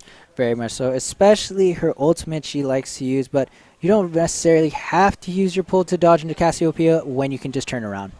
Yeah, I mean, it's a little bit harder, but Yeah, you got to shift your mouse just a little bit more back and to be able to. but then I have dodge. to click as well, And then the click. and then I have to click yeah. back. You know what I really hate? I really hate hearing my mouse click. It's just. It just doesn't feel very Yeah, good. Maybe no. I should just get a different mouse. Maybe Yeah. that's really the Yeah, solution. maybe a mouse that just has like a touchpad on it, and that'd be great. Yeah, trackball. Yes, the There you trackball. go. Exactly. Just use the trackball and a touchpad. Use your left thumb to just put down there with the rest of the laptop. Anyway, I think this meme's gone far enough. this composition coming out from Eldorado is looking very different. The biggest question mark for me is obviously going to be the Olaf. Is CJV going to have the opportunity to really interact with Dylon in any significant way? Sejuani has some major engage tools. You got the Glacial Prison, you got the Glacial Fissure, you got a lot of opportunities to blow up individual members and push things through. Whereas if you look at the other side, their main engage is going to be coming out from Nautilus. And if you get that stacked on top of a single person, throw out the depth charge, pair it with things like the Hemoplague and the Last Breath, you can really blow through a team fight almost instantly. But if that doesn't happen, if Draven doesn't take off, you're looking at the Cassiopeia, the Sejuani, the Akali. These guys are all going to be super hard to dive onto. You got to go through the Miasma. You got to kill Akali through her Shroud. And of course, Sejuani, with the massive armor passive and the preponderance of Aftershock that this champion tends to take, can have so many resistances that you're going to have to peel through in order to actually do damage. Yeah, that's going to be something that Olaf and Vladimir are going to have to worry through and just make sure when they are able to hit that knockup, they do have the Draven stand aside just in case Yasuo is unavailable due to CC or just getting knocked out himself by possibly Braum. They do have the Draven stand aside as a contingency plan, but I would not want to rely on that. I'd have to coordinate with my team, have to coordinate with Chi the Penguin on this Nautilus to make sure that I'm there to be able to capitalize on that knockup. Yeah, it's so difficult to play around just in general. We'll see what they'll end up doing overall. Draven Nautilus is pretty scary to Jin and Braum. You're able to go in with such a large amount of damage, and on the flip side, you look at Braum and Jin, it's going to be difficult to actually stack up that concussive blows passive from the Braum, so actually landing a stun onto either of these guys could be particularly difficult. Very, very difficult. You just got to make sure that Braum is also helping out, being able to stay in range and be able to also stack that up with Jin, and make sure when that last concussive blow that Jin has has ammunition. Always a little bit awkward when you get that concussive blow off and Jin's like, wait, hold on. there Hold on, I dropped some. I dropped some. Hold on. Curtain call. No. Goes into the curtain call instead of just finally getting the ammunition. It just feels like 1, 2. Okay, that's tough. enough. I mean, we've all been there. You're Yeah. playing your shooting game of choice, and then you run out of ammo, and you turn around and Yeah. You never thought that'd come into League of Legends, a game that was based on, kind of abilities, but now we have a character with ammunition. I mean, you always have to be impressed at the characters that do have like these guns and arrows. They just have so many. You look at someone like Ashe, he has to have a massive quiver. Obviously you can get a little bit more every time you return to the shop, but other characters like the Kaylin who are chewing through so many bullets in a given fight, it's like, I don't know how they do it, man. It's kind of like maybe she just kind of just pulled. I think she doesn't have a semi-auto sniper. It's a bolt action, right? So every time it just magically kind of another bullet appears in it. I suppose. Is that how Hextech works? I think that's how Hextech works. Maybe they're not actually shooting real bullets. They're just shooting magic. Doesn't Because I know. Okay, so I know like Ashe's arrow and Varus's arrow. Actually, neither of them are shooting physical arrows. Because right? I know that Ashe. What's that? You're talking about the War Mother comic, or the True Ice? No, yeah, True Ice just kind of magically appears itself when she pulls it back, and same thing with Varus. It just kind of magically appears. Yeah, it just kind of creates things. So it's you technically have infinite ammo with those weapons, but characters like Vayne definitely has to. I mean, they're silver bolts. They're silver bolts. So not only are expensive. yeah, exactly, they're expensive, and you have to shoot a lot of them every single time. Jin, I can't imagine he's going to be skimping out on any kind of a cheap peasant ammo. It has to be perfection, Has to Joshy. be perfect. He probably makes it himself. I don't know where he's keeping his infinite ammo bandana, but he's keeping it pretty well hidden. Either way, we're going to start to load in here onto the Rift. Now we're going to be going into Game 2. have El Dorado High School versus Edison High School. You do see Quiet XD opting to go with the Arcane Comet, go with the new breed of Cassiopeia, but interestingly enough, the entire team from Edison High School is waiting. Could possibly. I mean, Crimson Cube moved. Okay, there we go. They just maybe possibly just had a little bit of a connection issue, or possibly a loading screen just took a little bit, and they were like, hey, maybe I can go get a water bottle. And next thing they know, they're just all charging back. Hey, guys, we got to get back. Gotta get back. Gotta go get more ammo. Gotta go. Yeah, that's true. Gotta get more ammo. So oh my God. We'll see what they end up doing. Oh, yeah, and Kali, she throws 5 knives every time. Are we still wondering where they get all this ammunition? I mean, at least from? she's got, like, the bag. Oh, she right? does. You know, it can be... You can have a lot of knives stored there, and maybe she picks them up, you know, somehow. Oh, not only that, she has an I believe a ramen shop in her back pocket. You just close that's it true. up. Every time, I think when she backs, every time she backs, she's like, "All right, I gotta take a break." I mean, like that kind of. it's infinite ramen it's too. It's infinite ramen. I spiritually identify with that. That's like, was it kaidama? No. What are you talking about? The when you go to a ramen restaurant, you can ask for it's kaidama. No, it's I don't know. You say something in Japanese and they come back and they give you a second heaping. It's just infinite noodles. You know, that's what we all really dream of. Just being able to go there and just continue eating for forever. You're making Never me have to leave. You are making me. I mean, it's about dinner time, Mexican. We'll have an opportunity to do that potentially after this game. Actually, El Dorado and Edison going at it once again. Everybody's coming back into the game, so we'll see. Wow, literally the entire team is reconnecting. Yeah, they Edison High School. I do think they do have an esports. Not an arena, but they do have an esports. They have a room. They have a room. Yeah. I'd like to call it an esports lounge or esports training ground. Instead of an arena, it's just arena. A little bit smaller. Yeah, it's just a little bit smaller, but that's possibly why the internet just kind of cut off there, and while they were all playing together, they're just like, oh my goodness, we hope we can get it back. Yeah. At least they got the pause time through. They're not going to be able to get into get to the line of scrimmage. Maybe the side of oh my gosh, the El Dorado High School will respect it and just say, okay, we're just going to line up at the line of scrimmage and just wait for them to come back. And here we go. Everyone's back. They are going to respect them. Just stay at the line of scrimmage. They know how unfortunate it can feel. Except we do have a little... Look at CJV, and I'm going to say it. They are going to be going to face check this. Quiet XC is able to spot them out and just... Man, that's a very, very, very quick snake. Speedy snake. The danger rope. Yeah, able to get out of danger this time. Yeah. They see a couple members, and now they're going up. Dylon's going to start to get hit with a little bit of damage. Going to throw out a Q from the side of Braum to just negate some of that. But they're going to start to go back as they saw a little bit of an invade. Nice way to protect your buffs. Yeah, interesting enough.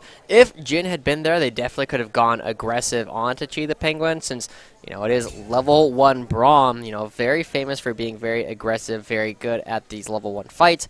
But now that we see that Dylon's red buff is getting started up by CJD, it is going to be an opportunity for the side of Edison High School to look for some good reads. If they figure things out correctly, they can go very aggressive. Crispy Noodles and Chi standing in a slightly unusual position, trying to stand on that tri rush. They don't even need to go for a read. Dylon sees that his red buff got taken away.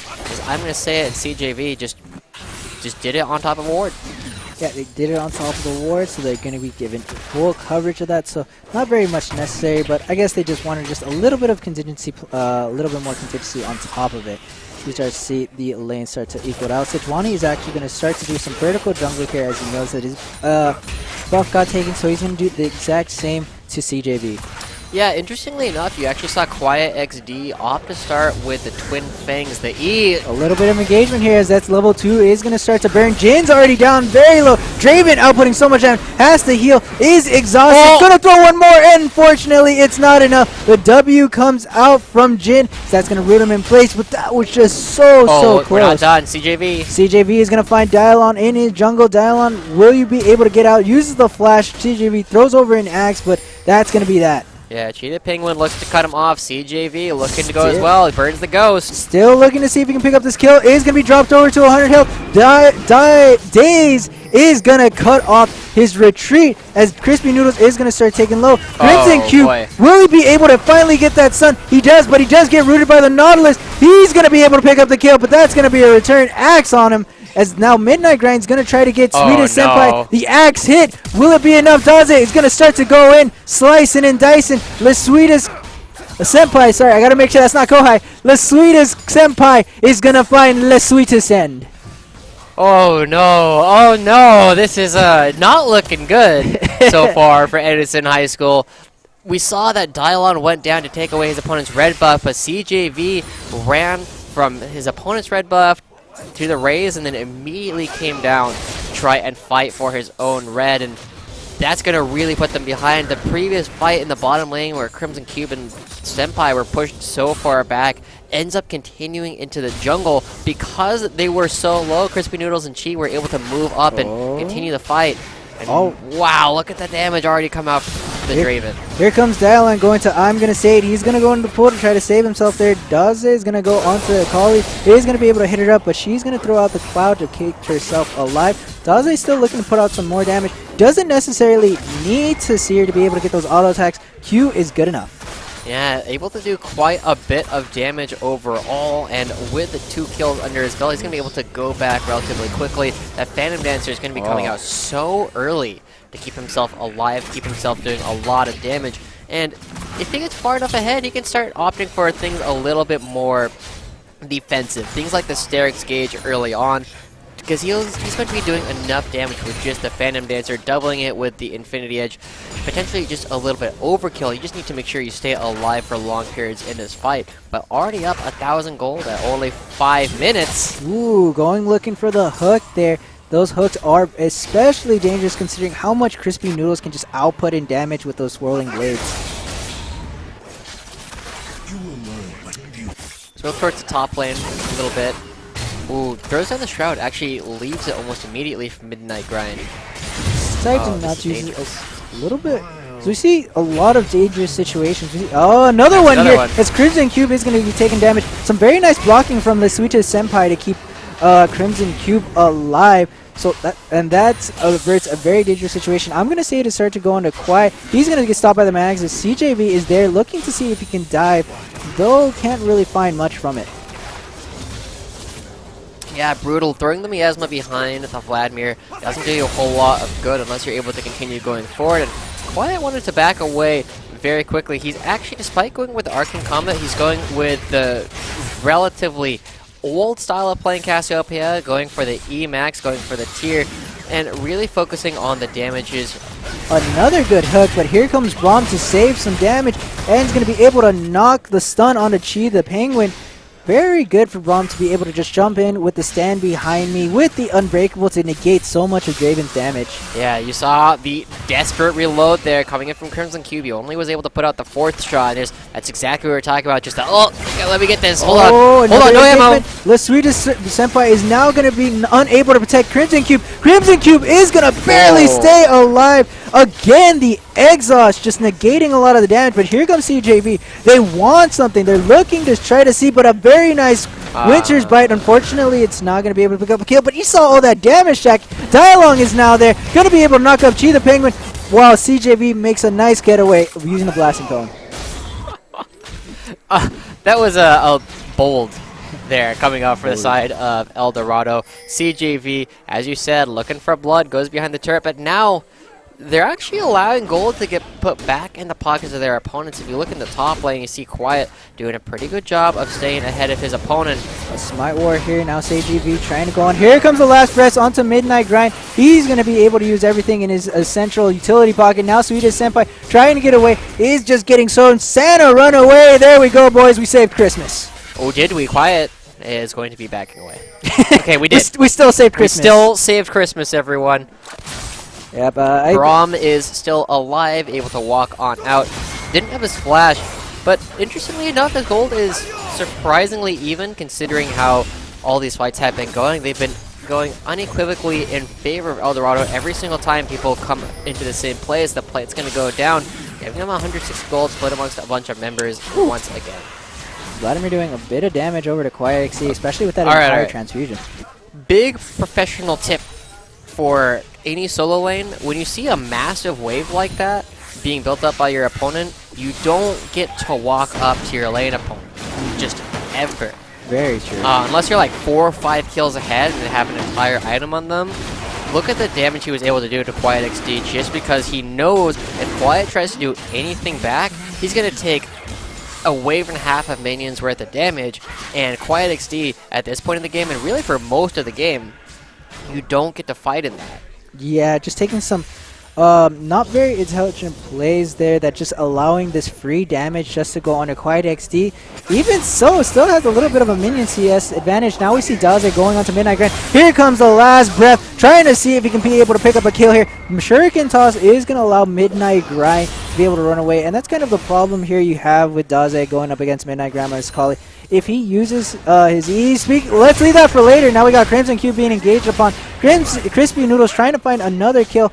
Not gonna find it. Still the sweetest Senpai doing his best to be able to block so much of this damage. Yeah, it's actually keeping them alive fairly well. Another engagement from Chi the Penguin. He can find these hooks. What just can't get through is the damage from Crispy Noodles. That Unbreakable just doing too well of a job. Yeah, but they're not putting any damage back. The only thing that's really going down is Chi's mana bar. Again, another engagement, but now Unbreakable might not be enough here. They're dropping him low. Here comes the exhaust. Will the counter exhaust come through? Crispy Noodles looking to find the kill. Finally is able to cash in all that gold from his Draven passive. And what we were talking about, walking up to people in massive minion waves, we saw it happen once again. Crimson Cube and the sweetest Senpai going a little far forward. Another find here, but he gets stunned down, unable to use his last breath. He doesn't have it up. Looks like the answer is question is answered, but here comes the curtain call. Will the final bullet hit?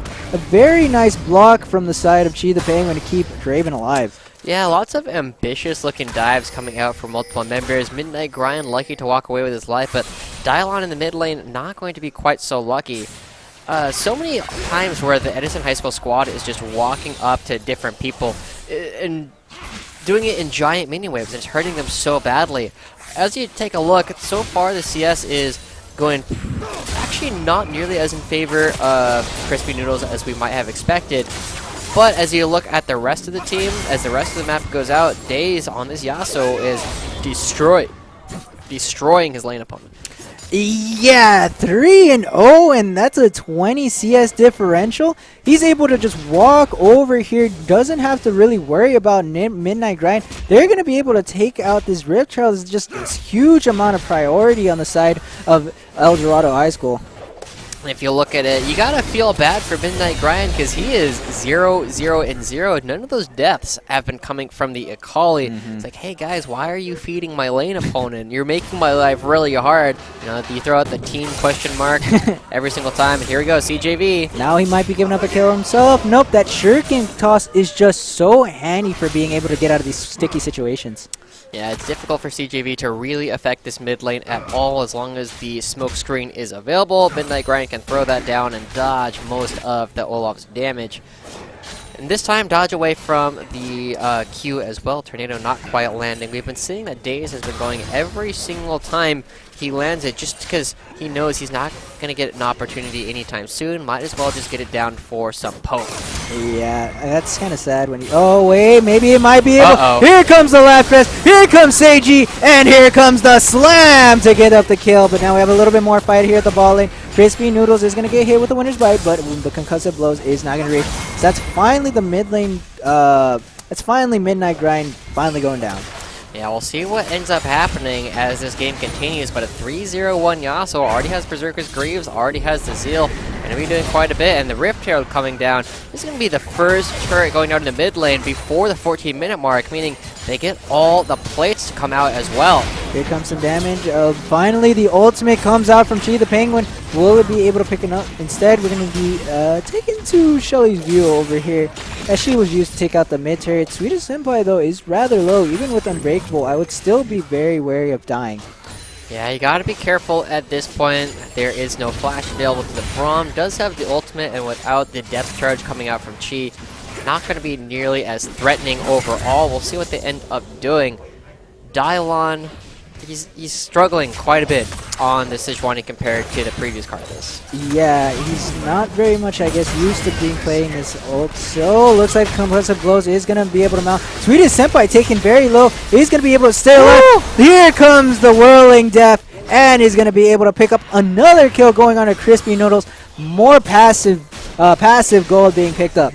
It's going to be super hard. 5,000 gold, only 13 minutes into the game, and potentially another turret. They land a hook. That's another hook. That could be another kill. Exhaust going out. You have nowhere to run, Jid. You're just going to be another kill being picked up for Crispy Noodles. Yeah, now Chi the Penguin, he just looks at someone across the lane and just says, it's Pokemon. Whenever we lock eyes, it's time to fight. Throws out the hook. See what ends up happening. Here comes Dylon. Speaking of meeting across the lane, Dylon's trying to go on to Crispy Noodles. Will he be able to pick up a kill? He was low enough for it, but now Chi the Penguin is now just nowhere to run there, as he's going to be picked up on the side of Akali as well. I'm going to say he's going to get hit with the ultimate Quiet X. He's trying to run away, trying to put some damage to the Hemoplate going to come out. Does a bit of damage, but not enough. Well, there you saw it. Once again, everybody's starting to play Pokemon in League of Legends now. Whenever they see each other, it's time to fight, but we got another dragon coming up. This one's an Ocean. Can equalize some of the early laning sustain that's been available to Eldorado. That's nowhere near as important at this point in the game, 14 minutes in. We'll see if Edison wants to try and pick it up. They have multiple members there, and I think they should be able to take it relatively uncontested, seeing as CJV is just now coming out of base. And they're going to hit the blast cone to make sure no one is able to jump over. But yeah, you just want to get that Drake off the table so something maybe more useful can come up. The Swedish Senpai just gets routed, stays in the Dragon Pit for a little bit too long. He got slowed from the passive of Dragon, and he wasn't able to get out of there in time. So they get the Dragon off the table, but they lose Dragon and they lose a comrade. Yeah, it's pretty unfortunate overall. Now they're continuing to bleed out on this game. 5,000 gold lead is going to be difficult for them to come back from. One of the big things that you always have to remember when you're picking this Jin is that he's so much more effective into squishy targets where that fourth shot is threatening. They're going to try and do something here. Speaking of threatening, Dylon unfortunately misses the ultimate there. It just goes wide as they were able to flash around. Red turret destroyed. Now we have another turret being picked up for Eldorado High School. Senpai trying to find that winner's bite, but a good pool is going to be able to negate it. We have to look at where the late game hope is really coming in for Edison High School. They still have opportunities to wombo combo people, put the Miasma underneath their feet, and then nobody can move while they go for the engage. But at this point, you look at the Eldorado squad, and they don't have to stop laning. Oh, a very nice hook. That's just going to be the ultimate, and you're as surprised as I was in that one, but I'm going to say it starts to go on to Quiet XD, but very nice. Now we have Midnight Grind and Senpai coming to threaten, throwing out some damage on the Chi the Penguin. Very nice to be able to use a hook to dodge this Glacial Fissure. But now we still have Midnight Grind, still trying to look on some damage on the Crispy Noodle. The Exhaust comes out, is going to get CC'd, still trying to put out some damage. The Winter's Bite is going to land, Concussive Blows land, but Crispy Noodle still hanging on there, picks up a double kill. Yeah, this one is looking to be even more dominant than the previous one, where Edison High School was able to take things down super quickly. Eldorado saying that was just a fluke, and they're going to be bullying through at this point. You see that Quiet is getting a little bit of damage down onto his opponent's turret, but it's going to take him a long time to really cement that lead. He's up about 20 CS, but not able to take the turret, not able to do much of anything. And this team fighting champion has not been team fighting whatsoever. They need to start grouping up and trying to find overman fights. Otherwise, we're going to see what we just saw happen over and over and over again. Because Crispy Noodles now on Storm Razor plus the Bloodthirster going up against just a Storm Razor. He is an entire item ahead of his lane opponent already. Yeah, that's going to be very difficult to be able to go up against Crimson Cube. It really needs some gold in his pocket just to kind of contest that. But right now, just Eldorado High School has no intention of letting up the pressure and letting these champions be able to scale up and just get to the same level. They are still putting on the pressure here at the top lane, still trying to take out this final turret. Doesn't seem we've seen much of Quiet XD, and I'm going to say it in this game, in this match, as they've just been pretty much in their own island at the top lane. Yeah, I mean, it's the way that top lane used to be. There we go. Here comes the last breath again. Look at all that damage going on. A Midnight Grind still staying alive, going down 300 health. Senpai is going to be taken out. Here comes the just the speed up from Chi the Penguin going on a midnight grind, taken low and taken out. Now I see CJV trying to put some damage over here in the back. Then Sopple comes out. Dialon trying to stay alive, but that's a lot of damage coming from CJV. Quiet XZ, a very nice ultimate. Just the CC layering is just way too much for I'm going to say it, as that's going to be 2 swift kills as they finally pick up some kills on the board on the other side. Yeah, but they're not the shutdown kills. They're not the ones you need. You look at the 1,000 gold on days, the 650 coming out from Crispy Noodles. They're going to do what they can at this point to continue pushing things forward, and ultimately, it's just been a rough time overall. Quiet XD finally gets some assists to his name, some KP. Oh my gosh, that damage on the Senpai just already drops him down to 300 health. I mean, yeah, there's a game being played over here at the top lane versus there's a whole different game being played over here at the bot lane. Yeah, unfortunately, they happen to be on the same game of Summoner's Rift, so the Edison High School, who top laner is now 0-0-2, that's about it. I think that's probably going to be most of his contribution to this game, unless he really starts to pop off relatively soon. Another dragon spawning in a minute, and we're finally about to hit the 20-minute mark when the Baron's alive. Yeah, I almost forgot about Baron. We're about to hit that 20-minute mark. That's going to be nice so that Eldorado High School can be able to push their lead. Trying to chase down Quiet XD. CJ's will be waiting to be able to... A very nice ultimate on the Vladimir to stay him, but he's already slowed. He's going to be start to get taken on by CJV. Here comes the transfusion into just another axe to be able to pick up the kill. And now we see the game that was played in the mid and bot lane start to leak up to the top lane. Yeah, and this is what we were talking about. Quiet XD now in a dangerous spot. His turret almost instantly dies when the other team comes up.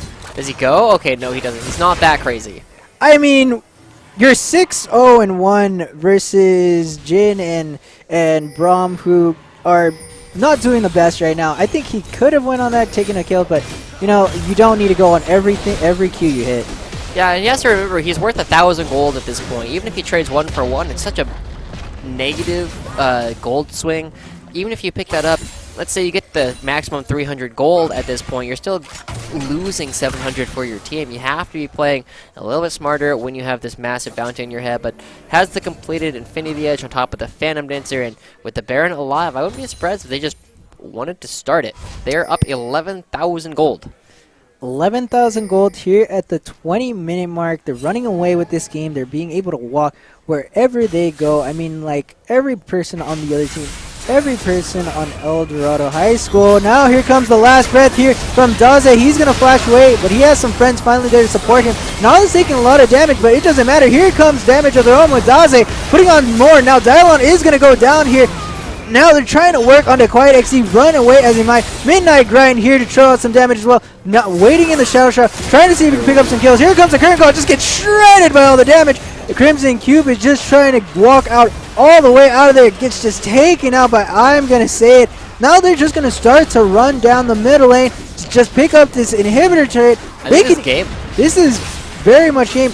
The only damage threat that's coming out is coming out for about another 15 seconds. Dylon's going to be up in about 7. Sweetest Senpai is there, but I don't know really what Braum can do when all he has is a Knight's Vow. They're just making short works of this turret with all their AD damage.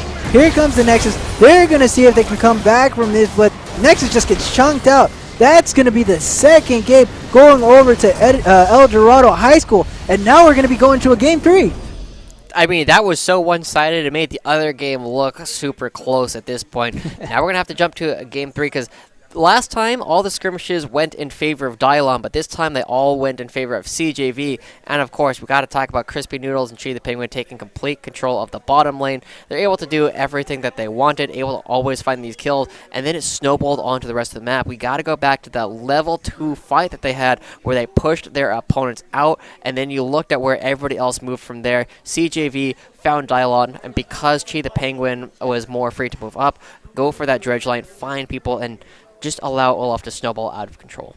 Yeah, and that just came all together in the end to just push Eldorado High School to a victory. We're going to go to a short break, ladies and gentlemen, while we get ready for Game 3. Don't go anywhere. You don't want to miss the explosion action.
Welcome back, ladies and gentlemen. We're about to go into Game 3 of Edison High School versus Eldorado High School. These matches have been so one-sided on both sides that it's really leaving it up to the imagination what could possibly happen here in Game 3. And you see that the roster is changing right on back for Edison. They're bringing back Cutthroat Cricket and the cutest Kohai. Whatever they were doing before, apparently just not working out in their favor. Mini Network and their top laner, Quiet XD, just not quite enough to push them over the edge. We'll see how much of a difference it makes. Is there some synergy differences? Do communications change? Their composition didn't strike me as too particularly different, but it's definitely something that can come back in their favor if it allows them to draft the way that they want to. Yeah, you're just going to have to see if they can be able to pick up the draft. But I think it just came down to maybe a little bit of synergy differences. I think that's the word for it. Synergy difference there at the bot lane. I mean, you can obviously tell by just the naming conventions of La Cutest Kohai and La Sweetest Senpai. These guys have been playing for what seems to be a long while. When they were on the Rakon and Zaya, they seemed so in sync, but it just didn't quite work out when they did that little bit of a substitution switch. So now having them back together, we'll see if they're able to make this bot lane go in their favor instead of last time when Draven and just Nautilus were able to just run away with it. Yeah, it was pretty difficult to deal with. I mean, obviously, whenever you look at a Nautilus lane, you know you're looking to fight, because Nautilus doesn't do much of anything else, doesn't have great wave control, has a little bit of roaming potential, but isn't really able to protect the ADC except by going aggressive. It's like looking at a Leona, you know exactly what they're going to do. Unfortunately, Jin Braum just not strong enough in the early game to go up against one of the strongest bot lanes in the entire game. So we'll see if they're able to draft something out.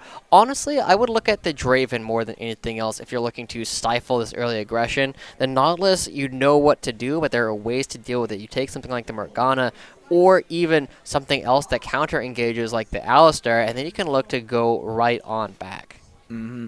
That's interesting that you mentioned Morgana, because we have not actually, she's a really good support, but we have not seen her not even banned or picked. That's something I would say that would have been high priority last game.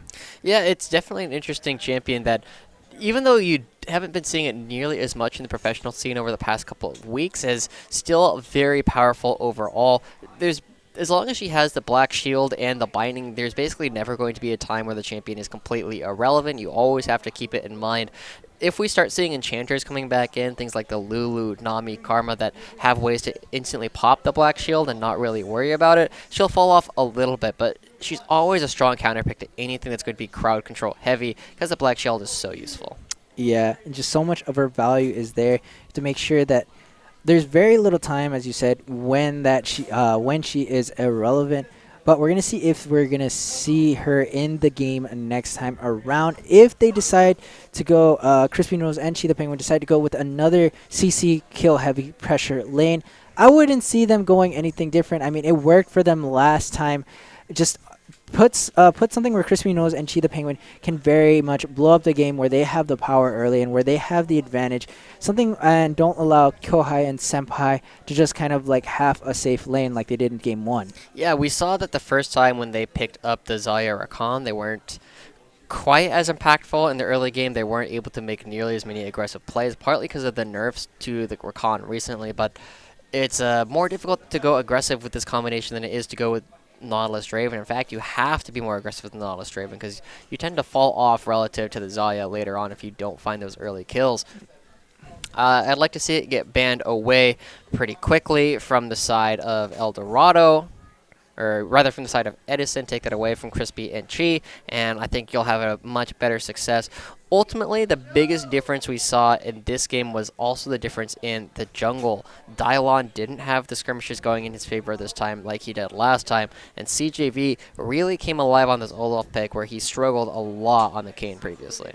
And just another ban that I'm thinking we're going to see here is to get Days off of that Yasuo. He just did so much damage. They just gave him a little bit of lead, 2 kills over the early game, and then Midnight Grime just became almost irrelevant. I mean, when you have to fight an uphill battle against a Yasuo with 2 kills when it was not even your fault, it really stunts you. It really messes with your psychology, and in even the physical aspect of it, just having such a strong Yasuo going up against you, it's just not fun. Yeah, we'll see what they end up doing. there's a reason why we saw Yasuo banned so many different times over the course of the day. It's something that a lot of players have put a lot of games on, something they're very familiar with, and I wouldn't be opposed to taking it away relatively early. Overall, we'll see what ends up happening with all the picks. I'd like to see Dylon back on the Karthus, but I can't imagine that they're going to let him play that again, especially after seeing the game one. Yeah, I wouldn't believe they would just allow him to give the Karthus. I mean, especially which seems to be like his most played champion, right? I mean, as soon as that Karthus started to go rise in popularity, rise in power, it just seemed like he snapped him up, and he looks so well on him. Just a very good player on that champion, and they really just want to kind of limit the kind of value he can get out of it. Yeah, we'll see what ends up happening. Cutthroat Cricket back in. He had a pretty good game on the sign against the Darius. Honestly, he just kind of avoided the Darius for most of the game. After the first death that he had, he just kind of left and went somewhere else because the turret was already down. Built that ZZ Rot portal, drew a lot of attention on his own, and then he ran very fast at the enemy team like a Scion is wont to do. Yeah, just run right into the enemy team, knock him up, just be able to give all that C and just be able that front line to allow his team to just kind of throw down the damage. Now we're going to be going into the champion selection here for Game 3 of Eldorado High School versus Edison High School. We'll see what kind of bans are coming through. We were talking about the Yasuo, the Karthus, the Draven. The first ban is going to be the Jax, taking it away once again. Now we saw a little bit more attention paid to the top lane this time. The Darius was banned early on, as was the Urgot. But if you want to play the Scion into the Urgot, that's actually a pretty good matchup for the Scion. You build things like the Iceborne Gauntlet earlier, and especially with the nerfs to Urgot recently over the past couple of patches, went from a pretty even lane to slightly winning. You're able to go much more aggressive. Yeah, you're able to afford the early aggression. We see here that Eldorado High School is going to ban out the Rakan, so Senpai and Kohai won't be able to exactly use that pair, while we're going to see the Lissandra taken out so that Daze won't be able to pick it up either. Yeah, I'm not super thrilled about the Rakan ban. Even though they did win with it, I don't think it was super crucial to the way that they actually won. I think there's a lot of champions that could have fulfilled a similar role, and especially after the nerfs, it just feels bad to play Rakan on 9.2 just in general. So a lot of people, they're still playing it because they're so familiar with it, but it hasn't been nearly as impactful. The Kha'Zix ban coming out, the last one that I really want to see from Eldorado, obviously going to be that Karthus to take it away from Dylon.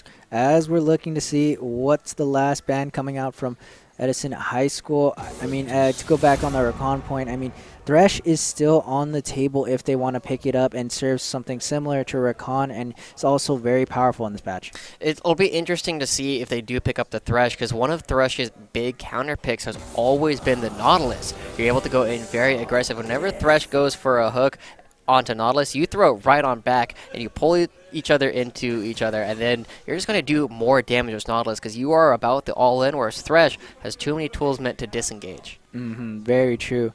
We see that the Karthus will be banned, and looks like the Yasuo is going to get through the ban phase and will actually go over to Midnight Grind. Yeah, we'll see how they end up playing. They could be going over to Cricket as well up in the top lane. There's plenty of opportunities to play this champion, but the Darius gets through it, and now I have to imagine that they want to put the Yasuo as far away from the Darius as possible. Very much so. Yasuo not very much having a good matchup against Darius, is going to start to feel a lot of that pain, especially when those bleeding stacks those hemorrhage stacks, are going to be stacking up onto him, and he's just being a squishy against Darius is never a fun day. Yeah, now I'm going to have to bring up something a little bit meta for League of Legends. Meta? And I'm hoping that you guys can support me on Twitter in my campaign to get this fixed. Now let's look at the font that the word Yasuo is in.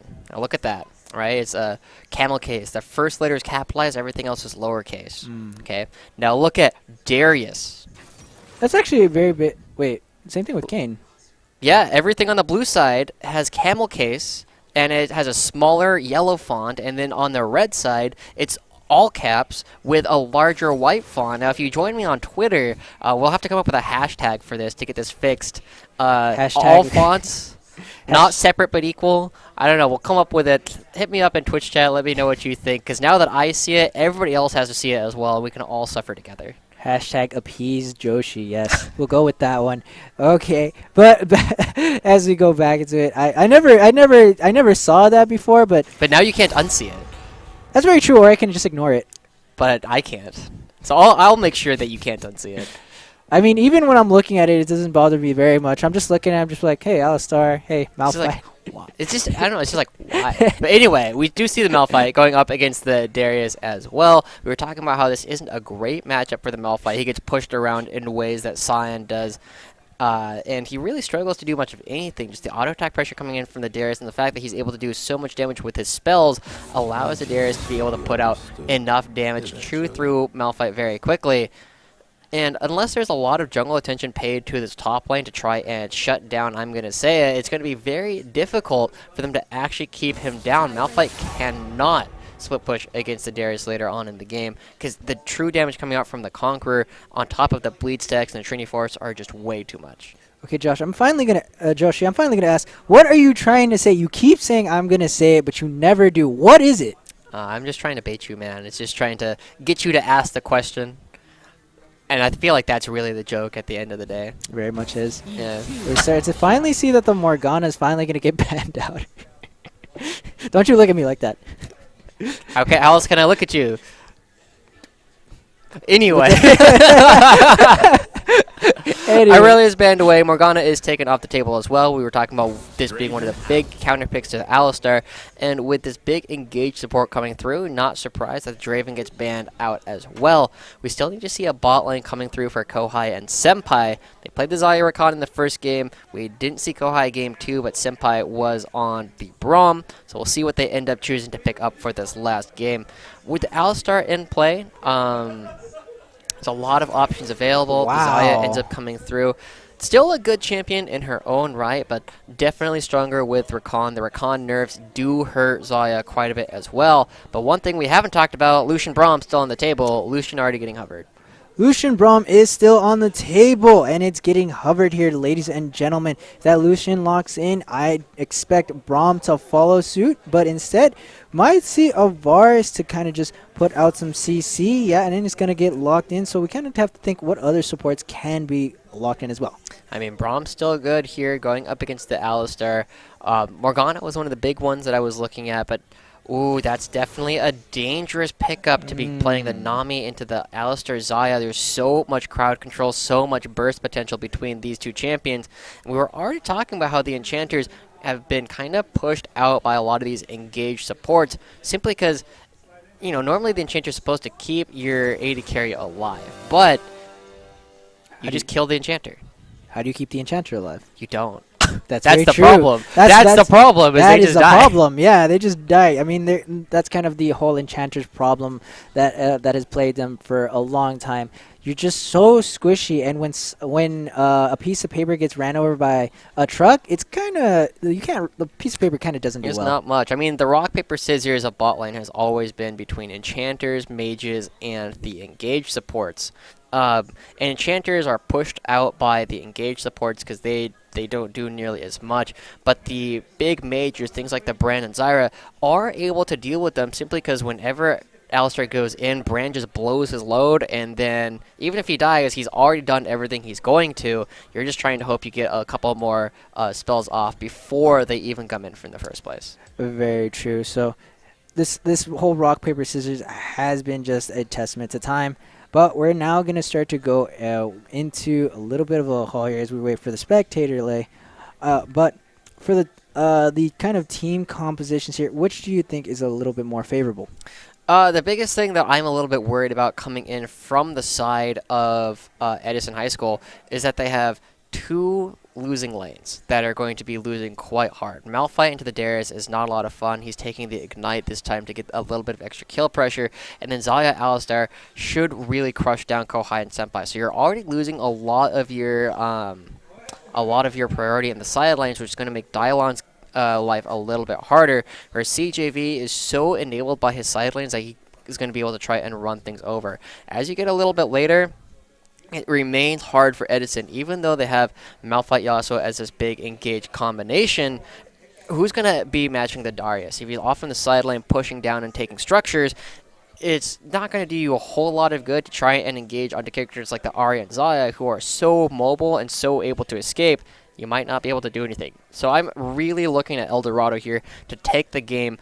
But really, I mean, this has been the story of the last two games. Dylon and CJV. Who wins the early skirmishes? That is very true. Who's going to come out of this victory of this early boxing match? It's going to be left to say, but if, as you said, CJV is going to be enabled very much by his side lanes, giving him that pressure and that priority, there's very little Dylon is going to be able to do. I mean, even if Midnight Grind goes well against against Days, it's still not going to be able to kind of make up for the lack of priority he gets in the side lanes.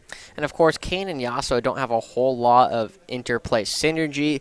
You're looking at the Kane, he's going to be very focused on trying to get those stacks in order to get that transformation. This might actually be a game where Red Kane is super good because he's able to just fight in amongst Darius, Olaf, and Alistar for long periods of time and keep himself very healthy. He does very, very well into a bunch of melee champions. But of course, you always need to make sure you have threat onto Ari and Zaya, and if you can't do that, your composition is going to crumble a little bit. So it's very up in the air. The early game likely to go in favor of Eldorado, and if they can snowball like they did in the last game, we're in for a very quick game 3. Very much so. I really want to see if if Crispy Noodles will be able to match Cutthroat Cricket and when it comes to just pressing R or being able to press Flash just away, be able to test those reaction timings to make sure it doesn't get knocked up. Because if he did get knocked up, that's Zaya getting hit into the last rep and possibly the Varus ultimate as well and just getting CC'd down. There is a good amount of CC, but if things go relatively even, I'd like to see just Cutthroat Cricket. I don't know why. I think you're hungry, man. I'm very hungry. You were already talking about the ramen earlier. Yeah, I was talking about the ramen earlier. Now, now I'm thinking about chicken, but it's okay. We only have one more game here before I can finally go pick up some chicken or finally go pick up some ramen. What have you? Finally, just get something in my belly. Yeah, that's really what we're all looking for. We are going to be loading onto Summoner's Rift here in just a moment. Now, this is the third Malphite we've seen today that's going with the Arcane Comet. Is going to have a little bit more damage, a little bit more control over the lane, but a little bit less tanky later on in the game, so we'll see how much that impacts things. Nothing super surprising coming out from anybody else on the map. Varus opting for the lethal tempo, a little bit less sustain in lane, but it's going to be okay. They do have their senpai with them to make sure that they are always topped off and healthy. Topped off and healthy, as you say. Alistar, I see, is instead of going with the Aftershock, is going to go with the Guardian. I would say that, yeah, if you stick next to your AD carry like Zaya to be able to keep them protected, that's nice, but I kind of like the more of the Aftershock on him to be able to get those resistances after going in. Yeah, we'll see what ends up happening. There's not that much damage going to be coming out from Kohai and Senpai when he actually does go in. So if you can reduce a little bit of the poke coming out from the ebb and flow from Nami, they should be relatively healthy to allow them to go for more all-ins later. Is that better? I'm not sure. We'll have to see if Chi the Penguin can really make it work. All right, without any further ado, ladies and gentlemen, here is where the dominoes fall. Here is where the cards are going to be played. We're going to be going into this final Game 3 of Edison High School versus Eldorado High School. Yeah, interestingly enough, we see that I'm going to say opting to go for the early Doran's Blade rather than the Corrupting Potion. That is going to make this lane a little bit more aggressive because he has those base stats to play with, but he doesn't have the same kind of control later on when he's playing with the Corrupting Potion. He won't have quite as much sustain. He's relying on fighting his opponent for as long as possible, so we'll see how this ends up affecting everything. And of course, Days playing there with his little pet. It's one of the reasons why the Star Guardian skin line is so great, is you just get a little fluffy animal to follow you around. Yeah, it just reminds me of just having a little pet of my own. Midnight Grind actually going to show himself there for a second, but yeah, the skin line, very popular. I can't wait to see what they bring out next. Oh, I'm going to say it. He's going to start to go into Midnight Grind. We have a little bit of fight here. Has to flash away. Doesn't get hit by much, but that's a flash burn already on a Midnight Grind. That's going to be feeling really good for Days to know.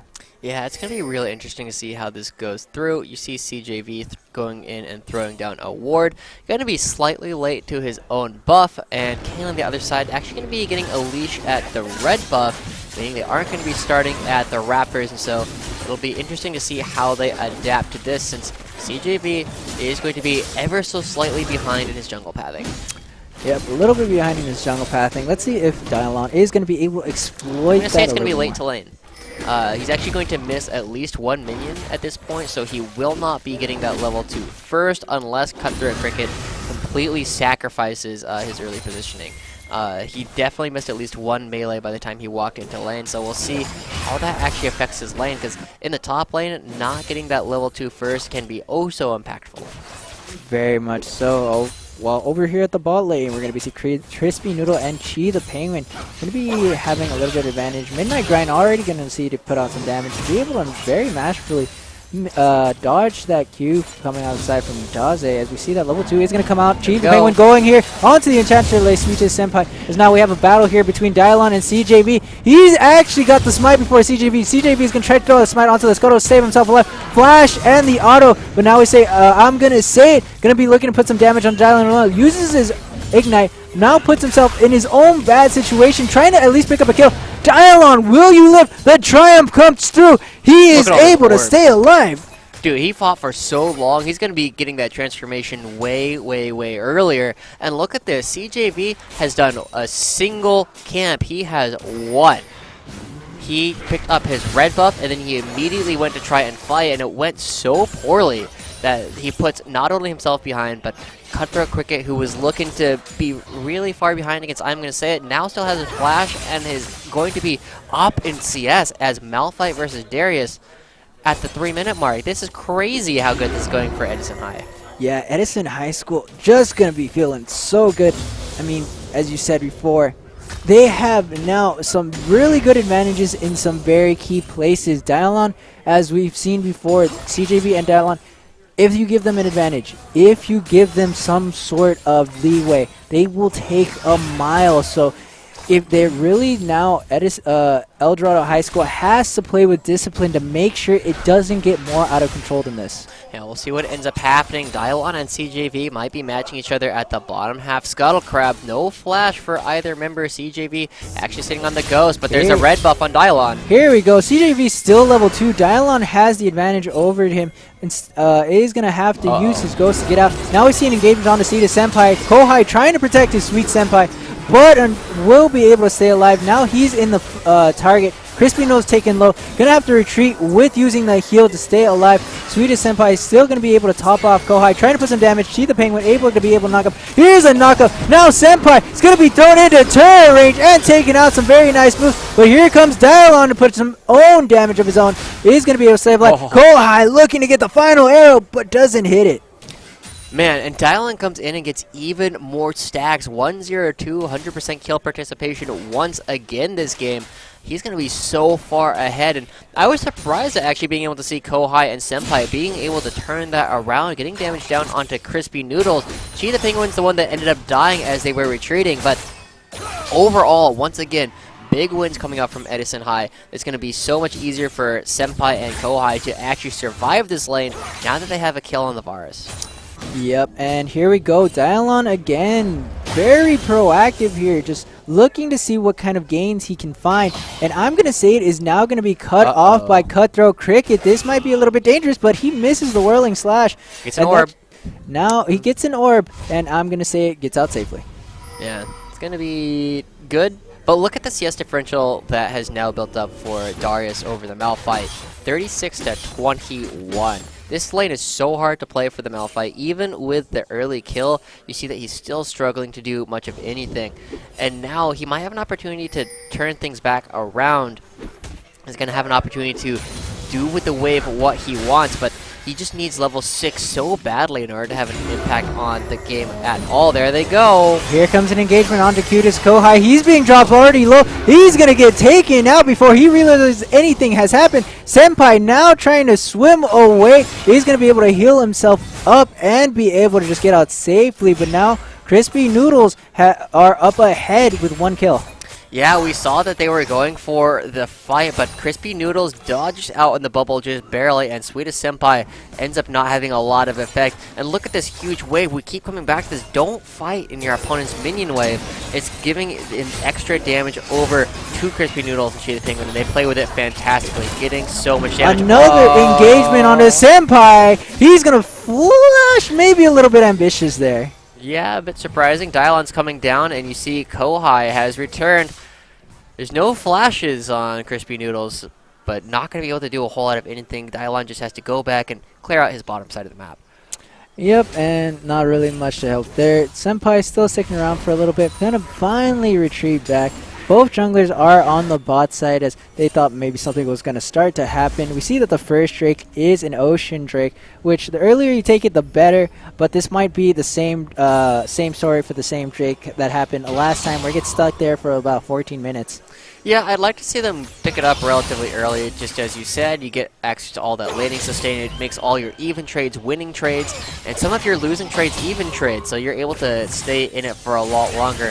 Of course, you still have Swedish Senpai and Chi the Penguin, who both have so much sustain built into their kits that it's hard to do much of anything, no matter what, but it will definitely help up Cricket up here in the top lane, who's now sitting on the Bommy's Cinder to try and contest this lane. Yeah, and just being down so much CS just doesn't help him, doesn't really suit him. Trying to just stay even with his Darius, it just hurts so much, but now he has level 6. He has TP available to make some cross-map plays if they present themselves. And of course, you still have Midnight Grind on this Yasuo. Bringing the Unstoppable Force to pair it with the Last Breath is why they drafted both of these champions. It's relatively easy to execute. You just got to actually land your target. So if Cutthroat Cricket can work with the rest of his team to look for a potential dive onto Crispy Noodles and Chi, then it's going to be fantastic. Now everybody's moving over to try and contest this red buff. Lots of people potentially going to find CJV. Now here comes Dylon going with the wall ride, looking on CJV. He is one level up ahead. Does have his ultimate if he wants to go into him. He's slowing him down. Here comes the double knockup into the Last Breath. I'm going to say it is I'm going to die. Actually going again. Here he goes. Taking a lot of damage and dropped to the floor. That's going to be 2 kills picked up for the side of Eldorado High School. And we were talking about the easy execution to come through. Cutthroat Cricket finds 2 members, and Midnight able to just follow it up. It was so easy. They just find 2 members and find an easy double kill. Just easy play. Some fundamentals there. They're going to be able to feel nice. That's going to be another kill going under Dylon. Another engagement here at the ball lane. Chi the Penguin going to be looking to put in some engagement, but a nice root is going to stop there in hats. But Licutus Kohai gets stunned, but after just some trading back and forth is going to just go back to being a little bit peaceful.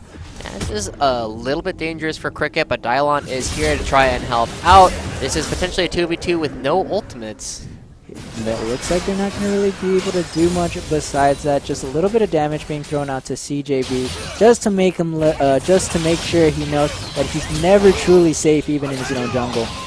Yeah, CJB running to the mid lane though. Here we go. The Predator is popped. A very nice dodge on from the axe. Will he be going for the dive? Nope. He decides that that's too much of a risky bargain. Yeah, Daze didn't have any mana, had enough for 1 spell, potentially the ultimate, and the Ignite could have found something, but as you said, a little bit dangerous. You don't want to really go into anything with that. Instead, he's going to back away by the Zeal and the Berserker's Greaves, already building towards a lot of damage very early on, and he's still up about a wave of farm on his lane opponent, and CJV actually opting to pick up the blue buff for himself, not going to be giving that over to the Ahri to try and improve the late state. I mean, considering that he was so, he is behind Dylon by so much, about 12 CS and a level. He really just wants to get as much experience as he can. Those those jungle nerfs are really starting to feel him there. Yeah. I'm actually curious if Kane has already found his transformation. He's been fighting so much, 203, 100% kill participation, that he might actually already be Rost or Shadow Assassin. Definitely easier to be Rost in this game. And yeah, look at that. 10-minute transformation. Look at this damage to come out. Here we go on to CJV. He's going to have to use Ragnarok to stay alive, but here comes Daze trying to learn the heart. It's going to hit the taunt, but nothing much comes from that as they just decide to run out. Now Midnight Grind is going to be found by Chi the Penguin. We might see a little bit of fighting, but Cutthroat Cricket did TP over to the bottom lane, but now we see Dylon going on to Crispy Noodles, trying to make short work of him. Already drops into about half health, but is able to stay alive as no one really comes out. They do have all 4 members of the team if they want to go for a dragon, but they're making a little bit of rounds around it. Yeah, they're a little bit unclear what they wanted to do. They definitely wanted to look for the fight, and I'm surprised that Dylon opted not to ult either CJV Days or Noodles in that last fight. Instead, they're just going to be giving over a little bit of time to the Darius to hit the turret. They are going to be trading those plates for this ocean drink, so it's not all lost, but definitely a lot of resources used to not actually grab any kind of advantages for themselves. Yeah, which is something you don't really want to see, especially on your team. But right now, Edison High School still looking pretty nice. Has about a 1K gold lead, so not very much too hurting it. But we do see a fight over here at the Rift Herald. They're gonna be trying to take this down before Edison High School are able to respond to it. Dorado, knowing that they've been spotted out, gotta cheese it before the fuzz come. Yeah, the fuzz is here. They're looking to potentially go aggressive. But the Rift Herald is going to be resetting, and now with so many members of their own, Edison High School going to be looking to start this up super quickly. They should be able to take it down pretty much with impunity. The only thing we got to worry about is look at Kohai. He's going to the bottom lane all by himself with a big wave coming in for Noodles and Chi, and I think it's going to be dangerous for him to even try and walk up here. That's a dive waiting to happen. Yeah, you just have to kind of have the discipline to just let your turret take a little bit of damage. Try to use your Q to get piercing arrow to just get maybe a few CS, but this is pretty much your turret taking a lot of damage. Not going to go down necessarily, as you're going to have your wave back up, but you really need to stay back until Senpai comes around. And look at how the gold is actually performing in this game. You actually see a lead going over to Eldorado overall. We were talking about how this early lane phase would be difficult to play for Edison High School, just in general. And now, even 5 and 2, they're not doing particularly great for themselves. Dave's ultimates, but not going to find anything. And overall, as this game starts to get longer, it's going to get really weird to see how this game ends up going. Oh! Now we see Midnight Grind trying to go onto Days, but unfortunately isn't going to be able to find anything there. A lot of the gold is concentrated over to the top lane, as I'm going to say it has about a 30 CS gold lead over Cutthroat Cricket. Yeah, it's going to definitely help out quite a bit. We were looking at this Darius earlier on, going for the Black Cleaver instead of the Trinity Force in this game, so you know, a little bit more team fight oriented with that build instead of the Trinity Force. So we'll see what they end up trying to do. But this game's going to evolve into the way that Edison High School needs to be looking for fights all the time, but they're on a cooldown. They can only do it when Malphite's ultimate is available, whereas I'm going to say it is just so focused on trying to take down these structures that every single time Cutthroat Cricket isn't there, they might lose a structure in a side lane. Yeah, so they have to be very careful of that. Really don't want to start bleeding out here. But right now we see a little bit of lull the action. Just some turrets being taken away. Still has the possibility of going either or. No team has the clear advantage, even though that the turrets are dropping pretty low. Still, Midnight Grind still trying to find a way onto Daze. CJV and Dialon. Dialon's going to start to go onto CJV, putting a little bit of damage. Midnight Grind is there. Is going to be hitting the Ragnarok to stay alive, but just some damage being thrown out and nothing more. Yeah, going to force out that ultimate. It's not a whole lot for them to really fight over. There might be an opportunity for Edison High School to look for a dive in this bottom lane, try and hurt Noodles and Chi. They're going to get spotted out though, and I guess they're all just going to move together, use the Rift Herald, take down the bottom lane turret. They're a little bit in a race against time though. You see that CJV is on the top side trying to clear that out, and then go on his opponent. Cutthroat Cricket, I mean, with no ultimate CJV, it's difficult for him to do anything. Yeah, not really having enough to really do anything against, I'm going to say it, and as that fight extends further and further and he takes more and more damage, those hemorrhage stacks really start to add up, and when he gets to the final hemorrhage stack, does a lot of damage, but looks like instead they're just going to keep running down the bot lane and put more and more damage to it. Shelly gets another hit onto it, but unfortunately he's going to get taken out here, but the rest of Eldorado High School were finally able to get here to respond to the threat of bot lane. So you see that everyone on Eldorado is starting to shift down to the bottom half of the map. I'm going to say got a wave pushing into his opponent's turret. Now he can move down to the mid lane. Oh, going out to Swedish Senpai, but Senpai is able to use the blast cone to get out safely, but Daze is still looking to put some more damage. The Predator popped for CJV, but that's a little bit ambitious. Is that going against a Kane and trying to catch him, especially when there's a wall, is very difficult. Yeah, just overall, I'm not really expecting to see a whole lot more come out. And this turret actually in the top lane looking to go down. They already picked up the first structure in the bottom half of the map, but all of the plates that came through for the side of Eldorado, keeping them right there in terms of gold. Ooh, look at Chi. Here comes the headbutt pulverized. Didn't even need to flash over now. Cutest Kohai is in a little bit of a bind here, taking low. Even with the turret's help, didn't have any way to protect himself. That's going to be a kill and a turret going over to Eldorado High School. Yeah, it's a tough one to keep in mind. You obviously have to look at the people who are trying to engage upon you as an ADC. Not able to flash out of the headbutt pulverize does throw out the chain of corruption, but unfortunately loses a lot of minions this wave again. Oh, looks like Yasuo gets caught, and here comes the last press to try to save himself. Tries to put enough damage, but unfortunately it's not enough. Kane going on a Chief Penguin, try to save us some help and some help. Here comes the TP. It gets canceled, actually. Not canceled, but interrupted by, I'm going to say. But there's enough damage here coming out from Dylon to be able to take up 2 kills. Now we see still Dave's trying to put out some damage. The exhaust coming out. The orb is able to hit and pick up the kill on Sweetest Senpai. Now Dylon's the only one. A very nice knockup. Trying to get enough damage in the heal, but unfortunately that just 2-1 does not go in your favor. Yeah, Dylon so close to getting that to turn around and work out in his favor, but not quite enough. Now Kohai coming through. See if he can find a snipe onto someone, but he's going to be able to save this mid lane turret. And that means that Cricket should be able to get the last bit of damage onto this top lane. Gonna have the Demolish proc available. But ooh, after seeing Darius move, he definitely had the time, but he's not going to be able to commit to actually taking the structure. A little bit too afraid that Darius is just right there waiting in the bush. Oh, it dies anyway. Let's go, minions. There you go. Minions are the winions, but yep. Now we're gonna go. Now we are able to see the Baron timer, as now there's less than 2 minutes before it's up. Gonna be up. Now we see an engagement going on the Cutest Kohai, but Crispy Noodle's a little bit slow on the engagement there, and he's just gonna be able to walk out of that with the help of Senpai.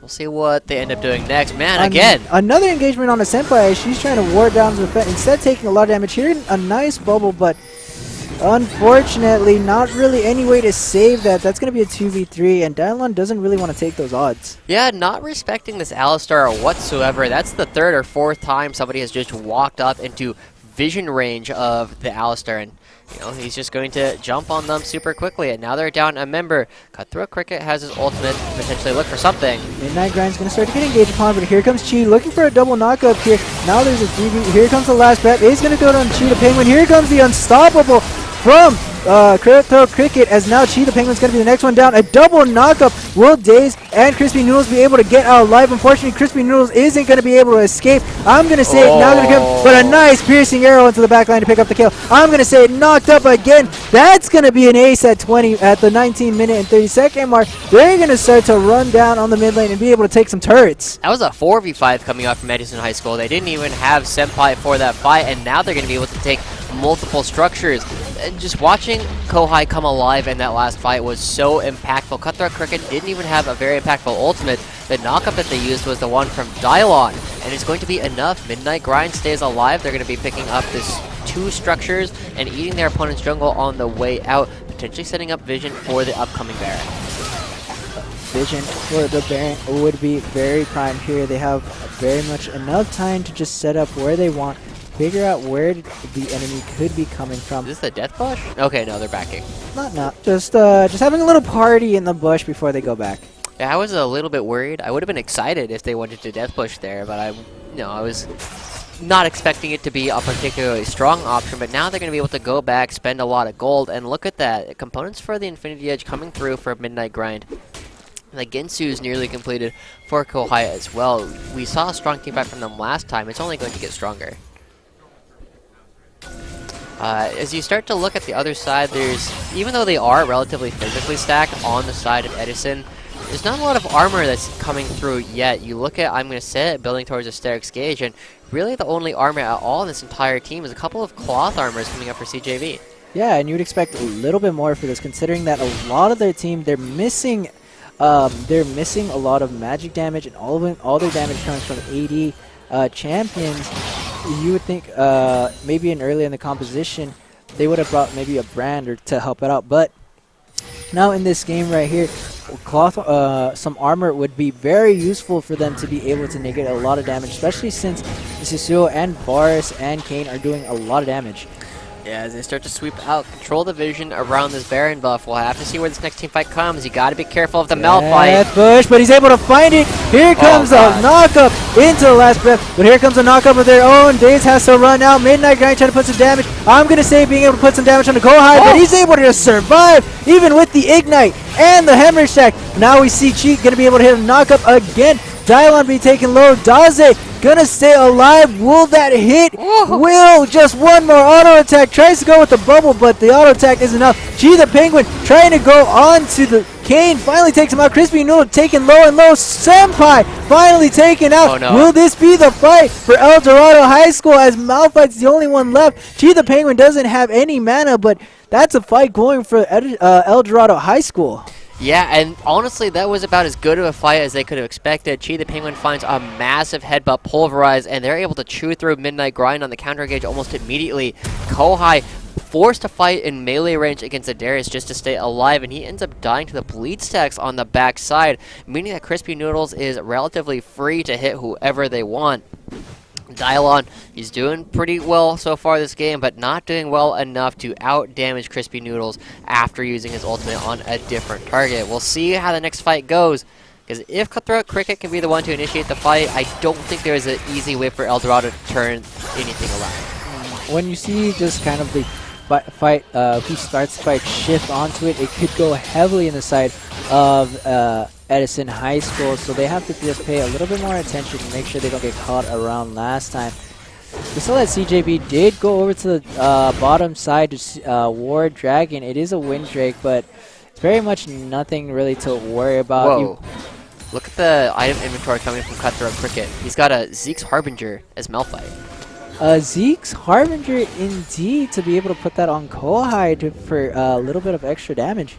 Yeah, it's surprising. It does obviously make your AD carry a little bit more impactful. Getting that burn around you does help. You double it up with the Sunfire Cape. But I'm curious to see how it's actually going to interact with his game state, because Kohai and Cricket aren't often going to be hitting the same target. And if they are, they've already won the team fight. I'd kind of like to see it getting put down onto Midnight, just because, you know, Malphite and Yasuo, that's a pair that are always going to be hitting the same people. And you can also maybe pick up a Knight's Vow as well to put on the Yasuo, because there is going to be maybe a little bit of lifesteal if this Yasuo decides to pick up lifesteal, but also takes a little bit of damage from Midnight Grind.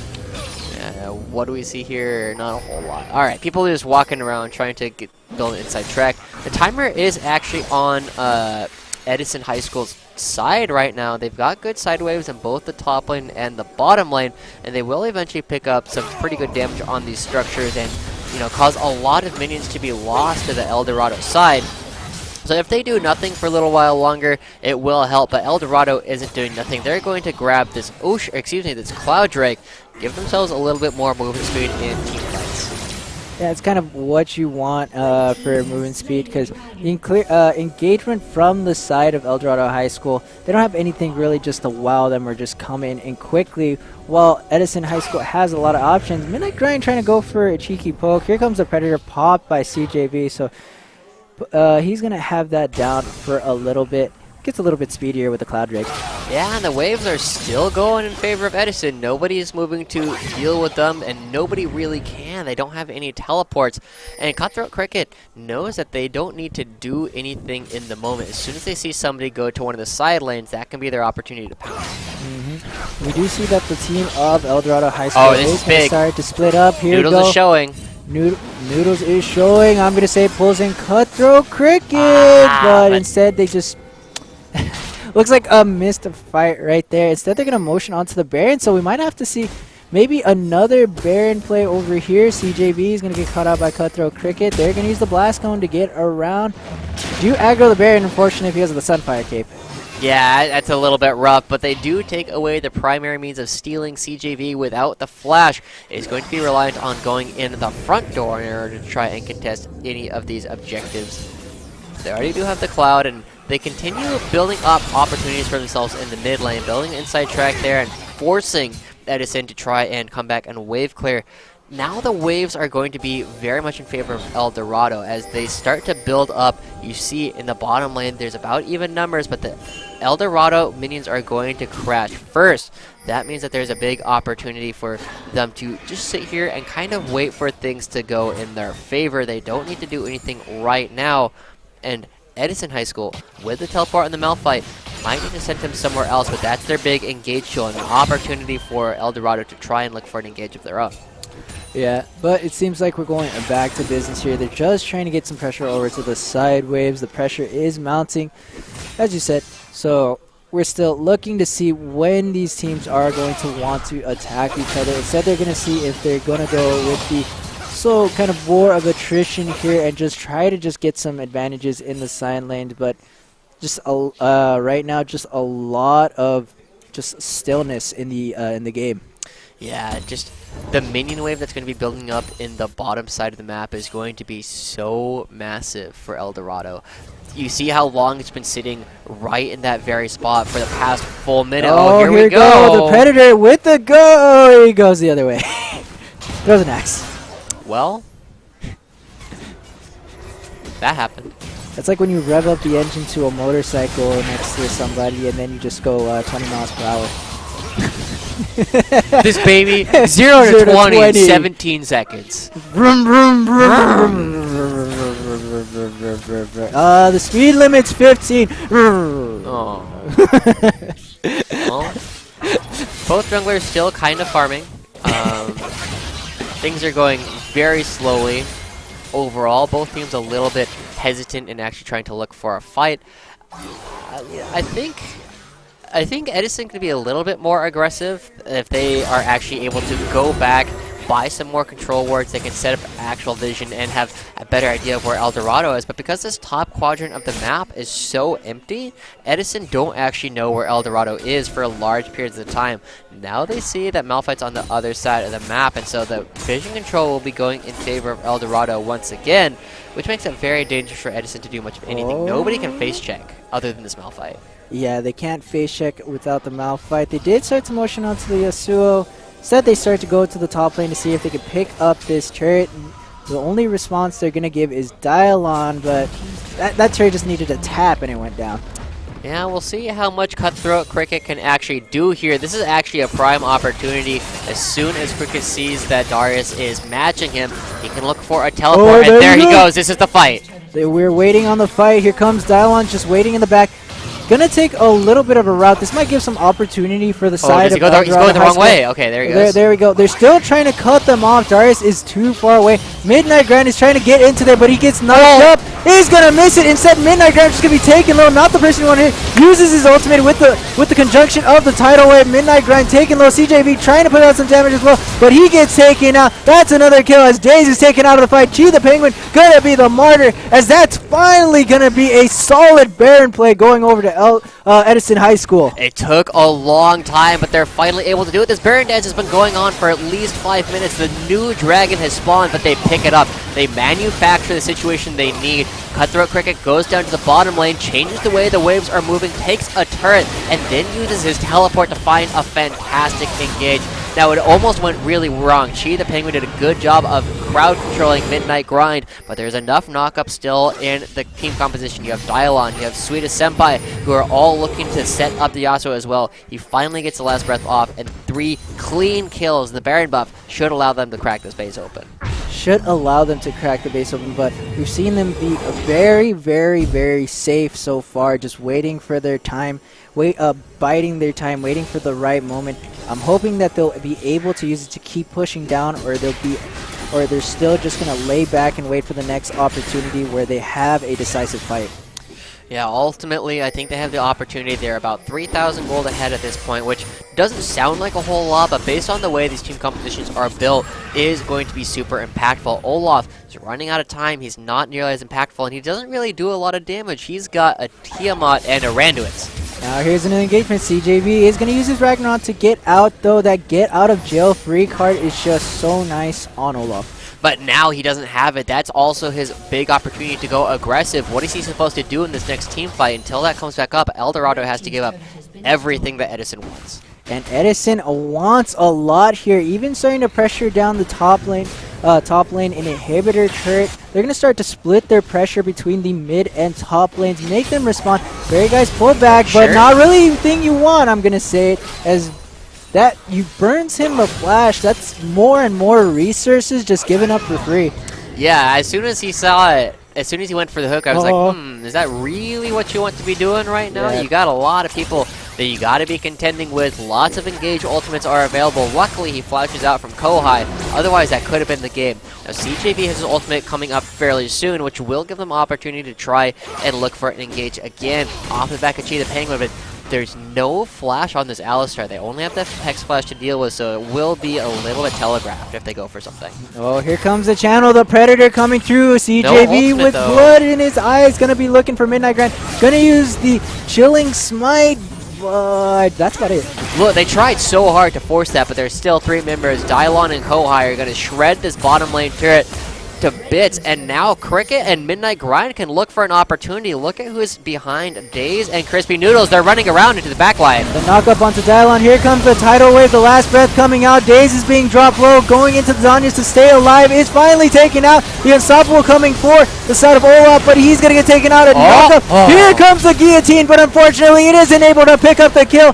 But the hemorrhages do. Looking to see if they can go into Kohai. He just gets taken out there. Now Senpai is the only one up left in this fight besides Cutthroat Cricket. But going down here, that's a quadra kill going on. I'm gonna say they don't get the inhibitor. They over-aggressed. They saw too much. They said, we're going to come around for the flank and turn this fight around, but they only pick up 2 members, and that allows, I'm going to say, to turn around onto the back line and find multiple kills. They needed to pick up that inhibitor because that was the entire point of picking up the Baron. The inhibitor turret is helpful, but now they have to do the exact same thing again. We might see it's Minions!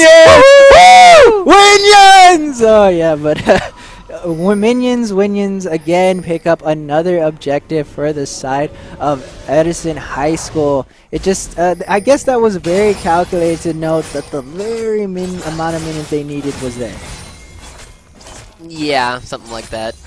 There's definitely an opportunity there for Eldorado to clear out those minions. They just didn't expect there to be enough damage coming up from the minions to stop it, and unfortunately it hurts them quite a bit. Because now, when the next Baron spawns in a couple of minutes, this inhibitor is still going to be down. There's still going to be ambient map pressure coming out for the side of Edison High. And now that they're in firm control of the game, they're going to be able to move around. This mid lane inhibitor turret is so low, it's not going to regen past 1,000 HP.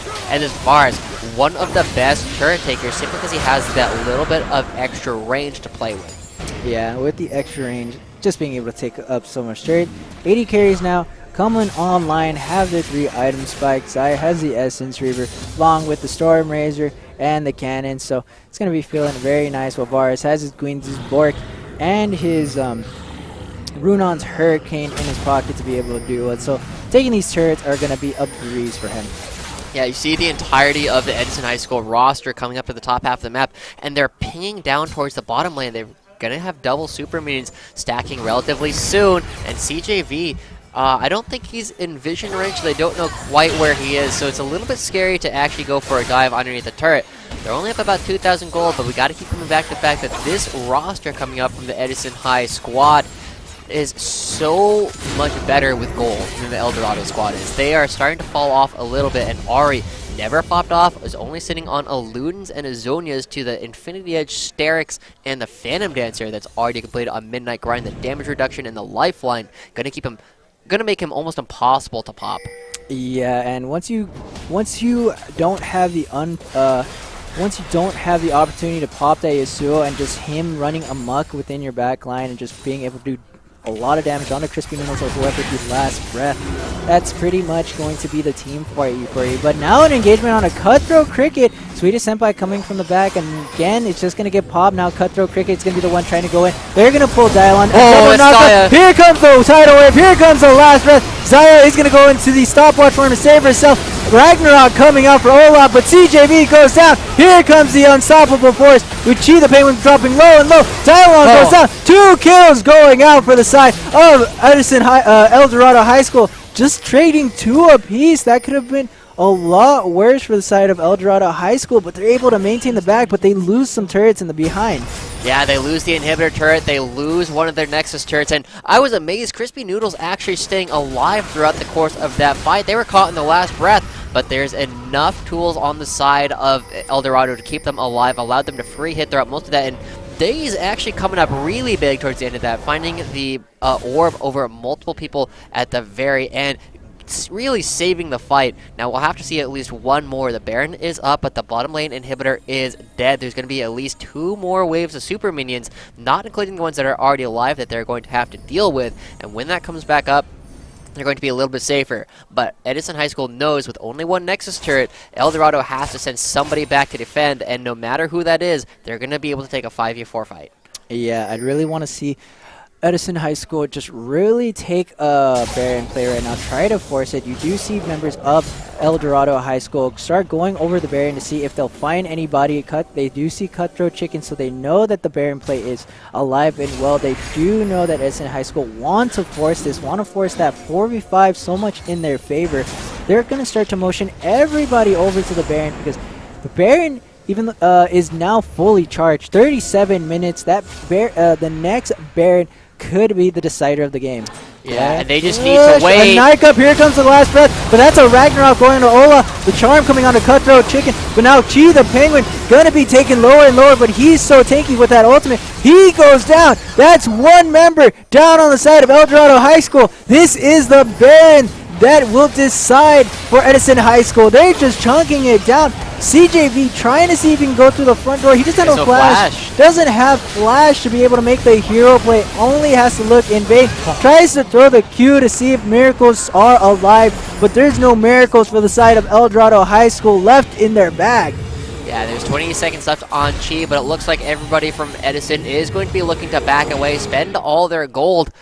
I was a little bit skeptical about that. I didn't think that they needed to fight. They could have just waited a little bit longer, but the inhibitors are back up. Now they need to wait for all of their members to come back onto the map after spending that gold. And because they stagger their back so much, they're running a lot of time with this Baron buff. But I think they're going to have an opportunity to go forward once again. Multiple inhibitors are exposed. One Nexus turret is already down. And all the extra AD and AP that this gives is going to be helping them out quite a bit in the next fight, which should be the last fight of the game. It should be the last fight of the game. They do have the Baron buff. They have the power. They have the ignition. Another dragon is going to be coming up in about 10 seconds, so that might be another place to fight over. They're trying to push down the top lane as fast as they could to be able to get this dragon ready for this dragon to be able to pick it up with really no contention. Is the Elder Drake, will give them some nice stat buffs if they're able to take it. Yeah, they start to move around. Cutthroat Cricket isn't available. And honestly, if Eldorado is going to win a team fight, they're going to do it before Cricket shows up with his ultimate. They're able to burst out Kohai or Midnight. They should be able to take out the rest of the game, but this is interesting. They're going for the last inhibitor turret, definitely the hardest structure for them left to take on the map. So we'll see how much of this Baron buff they actually end up using just to take this down. We see the buffed up cannon minion trying to make some rounds over it. Gets his... Pew, pew. There we go. Finally starts to go on to the turret, so a little bit of damage. Gonna start getting a near and near. The next minion wave is coming. Darius is at the mid lane, so it's gonna take him a bit if they decide to hit the go button under this turret. He is on the side. Now we see Malphite going over the mid lane, so some rotations just to see if they can bring this down. I'm gonna say looking on the side to see if anybody gets close enough to be able to pull him back, but the final inhibitor turret is gonna go down, so every inhibitor is now exposed. Dialon and Lesuita Senpai with Kohai are going to see if they can burn this down really fast. We do see Chi the Penguin starting to motion over to the side, trying to see if we can get some angle on it. Fortunately not. Now this is just going to be Edison High School lurking to just send this attrition into overdrive. Here comes the knock up. Here comes the engagement. The ultimate coming out from Malphite's going to be able to knock up a lot of people, but Yasuo is having a little bit of hard time with Days in the background. Dialon going to come out finally. No, but the Yasuo is taken out. The Gnoxian Guillotine onto Cutthroat Cricket. Onto the Boris, onto the Cade, but he's going to be in the resurrection form, just going to taunt for the BM. Is he going to be able to hit it up again, looking to take the kill, and that's a clean ace. We have more fight on us. We really do. Now, honestly, if we had a little bit more time and had the ability to go back and do replays, I wanted to go back and count the number of times Kohai auto-attacked that entire fight. Because I can count them on one hand. And Alvarez, who is at this point in the game, not being able to auto-attack is so impactful. You need to be able to get those auto-attacks through, but they were pushed so far back, they weren't a part of the team fight whatsoever. Midnight Grind actually died with his QSS still available, meaning that he was not using on all the crowd control that was coming down on him. Edison High School is playing a little bit too far forward. They're going for fights that they don't need to. They can play patiently. They're the ones who have all the tools. They're the ones who should be able to pick and choose their team fights because they have the engage tools. Wait for Cricket to start a fight and then follow it up with Midnight Grind, because as it is, they're going off of one-man ults off of things like Dylon's W, getting a knock-up onto, I believe that was the Olaf in this case. Yep. You're not going to be able to blow that target up fast enough, especially since he's going Randuin's Thornmail as his 2 items, and now the fact that they have so much armor on their team, it's starting to become a problem that they are so physically stacked. So physically stacked in their favor. So hard to burn them all down, and they just have so much ways to stay alive. Crispy Noodles is able to stay alive for so long because just Guardian Angel and having the Knight's Vow with the Locket to just keep Crispy Noodles alive with Chi the Penguin. It's just going to be so hard for them to burst them down. Now look at that. There are 3 Randuin's Omens coming out from the Eldorado squad. You got one, and I'm going to say it, CJV and Chi the Penguin. They take so little damage from this Yasuo at this point. I almost think that it might have made sense for Kohai to go for things like the Wit's End to get a little bit more magic damage into their team composition.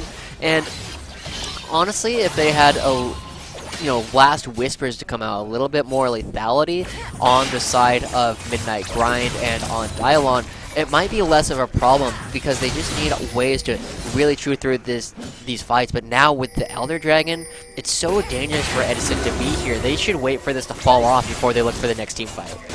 Yeah, it'd be really nice for them to be patient. Instead, they're going to be pressuring to see if they can pick up another inhibitor, but this is needless pressure. You have a lot of time just to wait. The gold leads don't even matter. Gold is pretty much just a resource that just gets thrown away anyway. Ghost. Here we go. We're looking for the ghost. We're looking to see if the engagement, but Midnight Grind is able to just negate a lot of what's thrown out. Instead, they just push all the way to mid-turret. Cutthroat Cricket is on the back line, starting to backdoor, but not sure how this is effective that could dangerous. be. They can turn around and just force a fight onto Edison High School. But instead, they're going to split them apart. Now we have another fight going. Here comes the ultimate going on to Daze. Last breath, going to put a lot of damage on Dylon, waiting for Daze to come out. It's taken out. Now here we have a full-blown fight with Midnight Grind trying to put down some damage on the side. He gets thrown out. He uses his QSS to stay alive. CJV get taken out. Now that's 2 members of the side of Eldorado High School taken out. Cutthroat Cricket gets taken out as well. A very scattered fight. Very nice 2 bubble. And I'm going to say try to pressure them off. Midnight Grind stays alive barely. And they're still trying to put some more damage. Another last breath. Dylon trying to make the hero plays. He gets taken out. Will Zaya be able to put enough damage? Pristine is just doing so much damage. He's going to be working on this. Crispy Noodles stays alive. They're now spearfishing, looking to pick up this Nami, but that's a fight going on the side of Eldorado High School. Look at their base. Their base is just getting destroyed here. The Nexus turrets are getting taken out very low. Crispy Noodles still trying to work to get some advantage of their own, but looks like it might just be enough. And now they're going to be able to take some turrets, maybe put it all the way down to inhibitor. Yeah, this is what they really need. At this point, Eldorado only needs one more team fight win to actually take this game. Getting those 2 turrets not only puts some gold in their pockets, but gives them the opportunity to, if they win a fight, they're going to be able to take it down. And if Crispy Noodles survives, he hasn't died in like 5 fights at this point. 12, 2, and 13. Stay crispy, my dude, because he is doing so much work, staying away from the Yasuo, staying away from the Kayn, and auto-attacking constantly. Auto-attacking constantly, indeed, is the name of the game here. See Chi the Penguin taking on some vision wards. There's some very sloppy fights being taken on the side of Edison High School that it just has led them to this point where they had a lot of pressure. They had an intense amount of opportunities to be able to just break this open and win it, but now it's just given Eldorado High School just time to come back in the game. There is a little bit of a saving grace coming out for the side of Edison. Because they've taken more turrets, every single one of their lanes will naturally push. Their minions are a little bit tankier and do a little bit more damage to their opponents. So even though this minion wave on the bottom side looks like it will push for Eldorado, it's going to take way longer to do so if it ever does. And if Edison ever gets that to push, they have another opportunity to build up pressure. There's a bunch of control wards coming down, but this might be the last time that we see control wards really coming out from either squad, simply because they're running out of inventory space. People are hitting 5 items on almost every single character, and they're hitting it. This is Envision. This is it with Envision. Eldorado High School will know that they are taking out that bear, and they're taking it pretty low. The virus damage is a lot. Olaf is going to try to burn it down as well. This bear play is going to come out. They have picked up the bear. Eldorado High School is now in a bit of a bind here. Chi the Penguin taking low. Dylon trying to put out some damage. Cutthroat Cricket misses his ultimate. That's going to be big. Doesn't matter. The last breath still comes out. Now they're trying to take out Midnight Grind. Midnight Grind trying to stay alive. He gets taken out. I'm going to say it. He's trying to put out some damage as well, but he gets taken out. The flash away with the auto attack. Now they're going on to CJV, trying to see if they can burn them, trying to speed up Dylon. A nice dodge, but CJV doesn't have flash. He does all he can do is right now is waste their time. Finally taken out. Now we're going to see Edison High School now start to go burn out, use the top lane, try to get this last turret of the game and try to win it out. This is a 4v3. They still have Zaya up available. We've seen some miracle fights. Will that be enough damage? That's going to go dropping Kane into the resurrection form. Crypto Cricket is being cut alive here, but the cow finally goes down. Noodles is going to stay alive. Oh no, unfortunate. There it is, folks. After a 47 chug of a game, after a marathon, we're finally going to see the win going over to the side of Edison High School. Oh, man. Midnight Grind, even though he died, had one of the clutchest plays that entire game, despite Cricket missing his ultimate because of the Feather Storm from Noodles. The Tornado able to come through and find Crispy. There is nothing that he was able to do. He didn't have the ultimate to keep himself safe last time, but he saved this game for so long. And right there, the only thing that allowed them to win the game on the side of Edison was Cutthroat Cricket finally walked up through all of that damage, presses E, cuts the attack speed of the Zaya, and there's not enough damage left to come out from the rest of the squad. But they did so well overall. Even though they lost, I still want to throw an MVP over to Crispy Noodles just as a huge shout out to what an amazing game played by this guy. Unfortunately, it wasn't backed up by the rest, and Cricket and Dylon were really able to have such a large impact on this last game that there wasn't enough power to come out. And I mean, we were talking about like an honorary MVP going over to Noodles, but I really have to give the MVP of the entire series over to Dylon on the Kane and on the Karthus, previously having so much impact, finding so many targets, and really sealing the game out for Edison. Yeah, I have to definitely agree. Dylon coming up big and being able to push his team further and further ahead, giving on some nice knockups to be able to set up Yasuo for the last breath. So after 3 grinding games, we finally see that Edison High School is going to come out on top. Thank you, everyone, for joining us. Before we go, we'd like to give a nice thank you to our partner, Samuel A. Foundation, Orange County Department of Education, UCI Esports, OC STEM Initiative, the Connecting Learning Lab, Connected Camps, Emerald Foundation, UCI Donald Bren School of ICS. Also, a big thank you to our industry partners of Blizzard Entertainment, Tespa, Bloody Gaming, and HyperX. Finally, just a little bit of information. Follow us on our Twitter, NASIF EDU at the SXSW Gaming, March 15, 17 in Oxford, Texas. We're going to be there. We hope to see you guys too. Thank you so much for joining us, and we'll see you guys next week.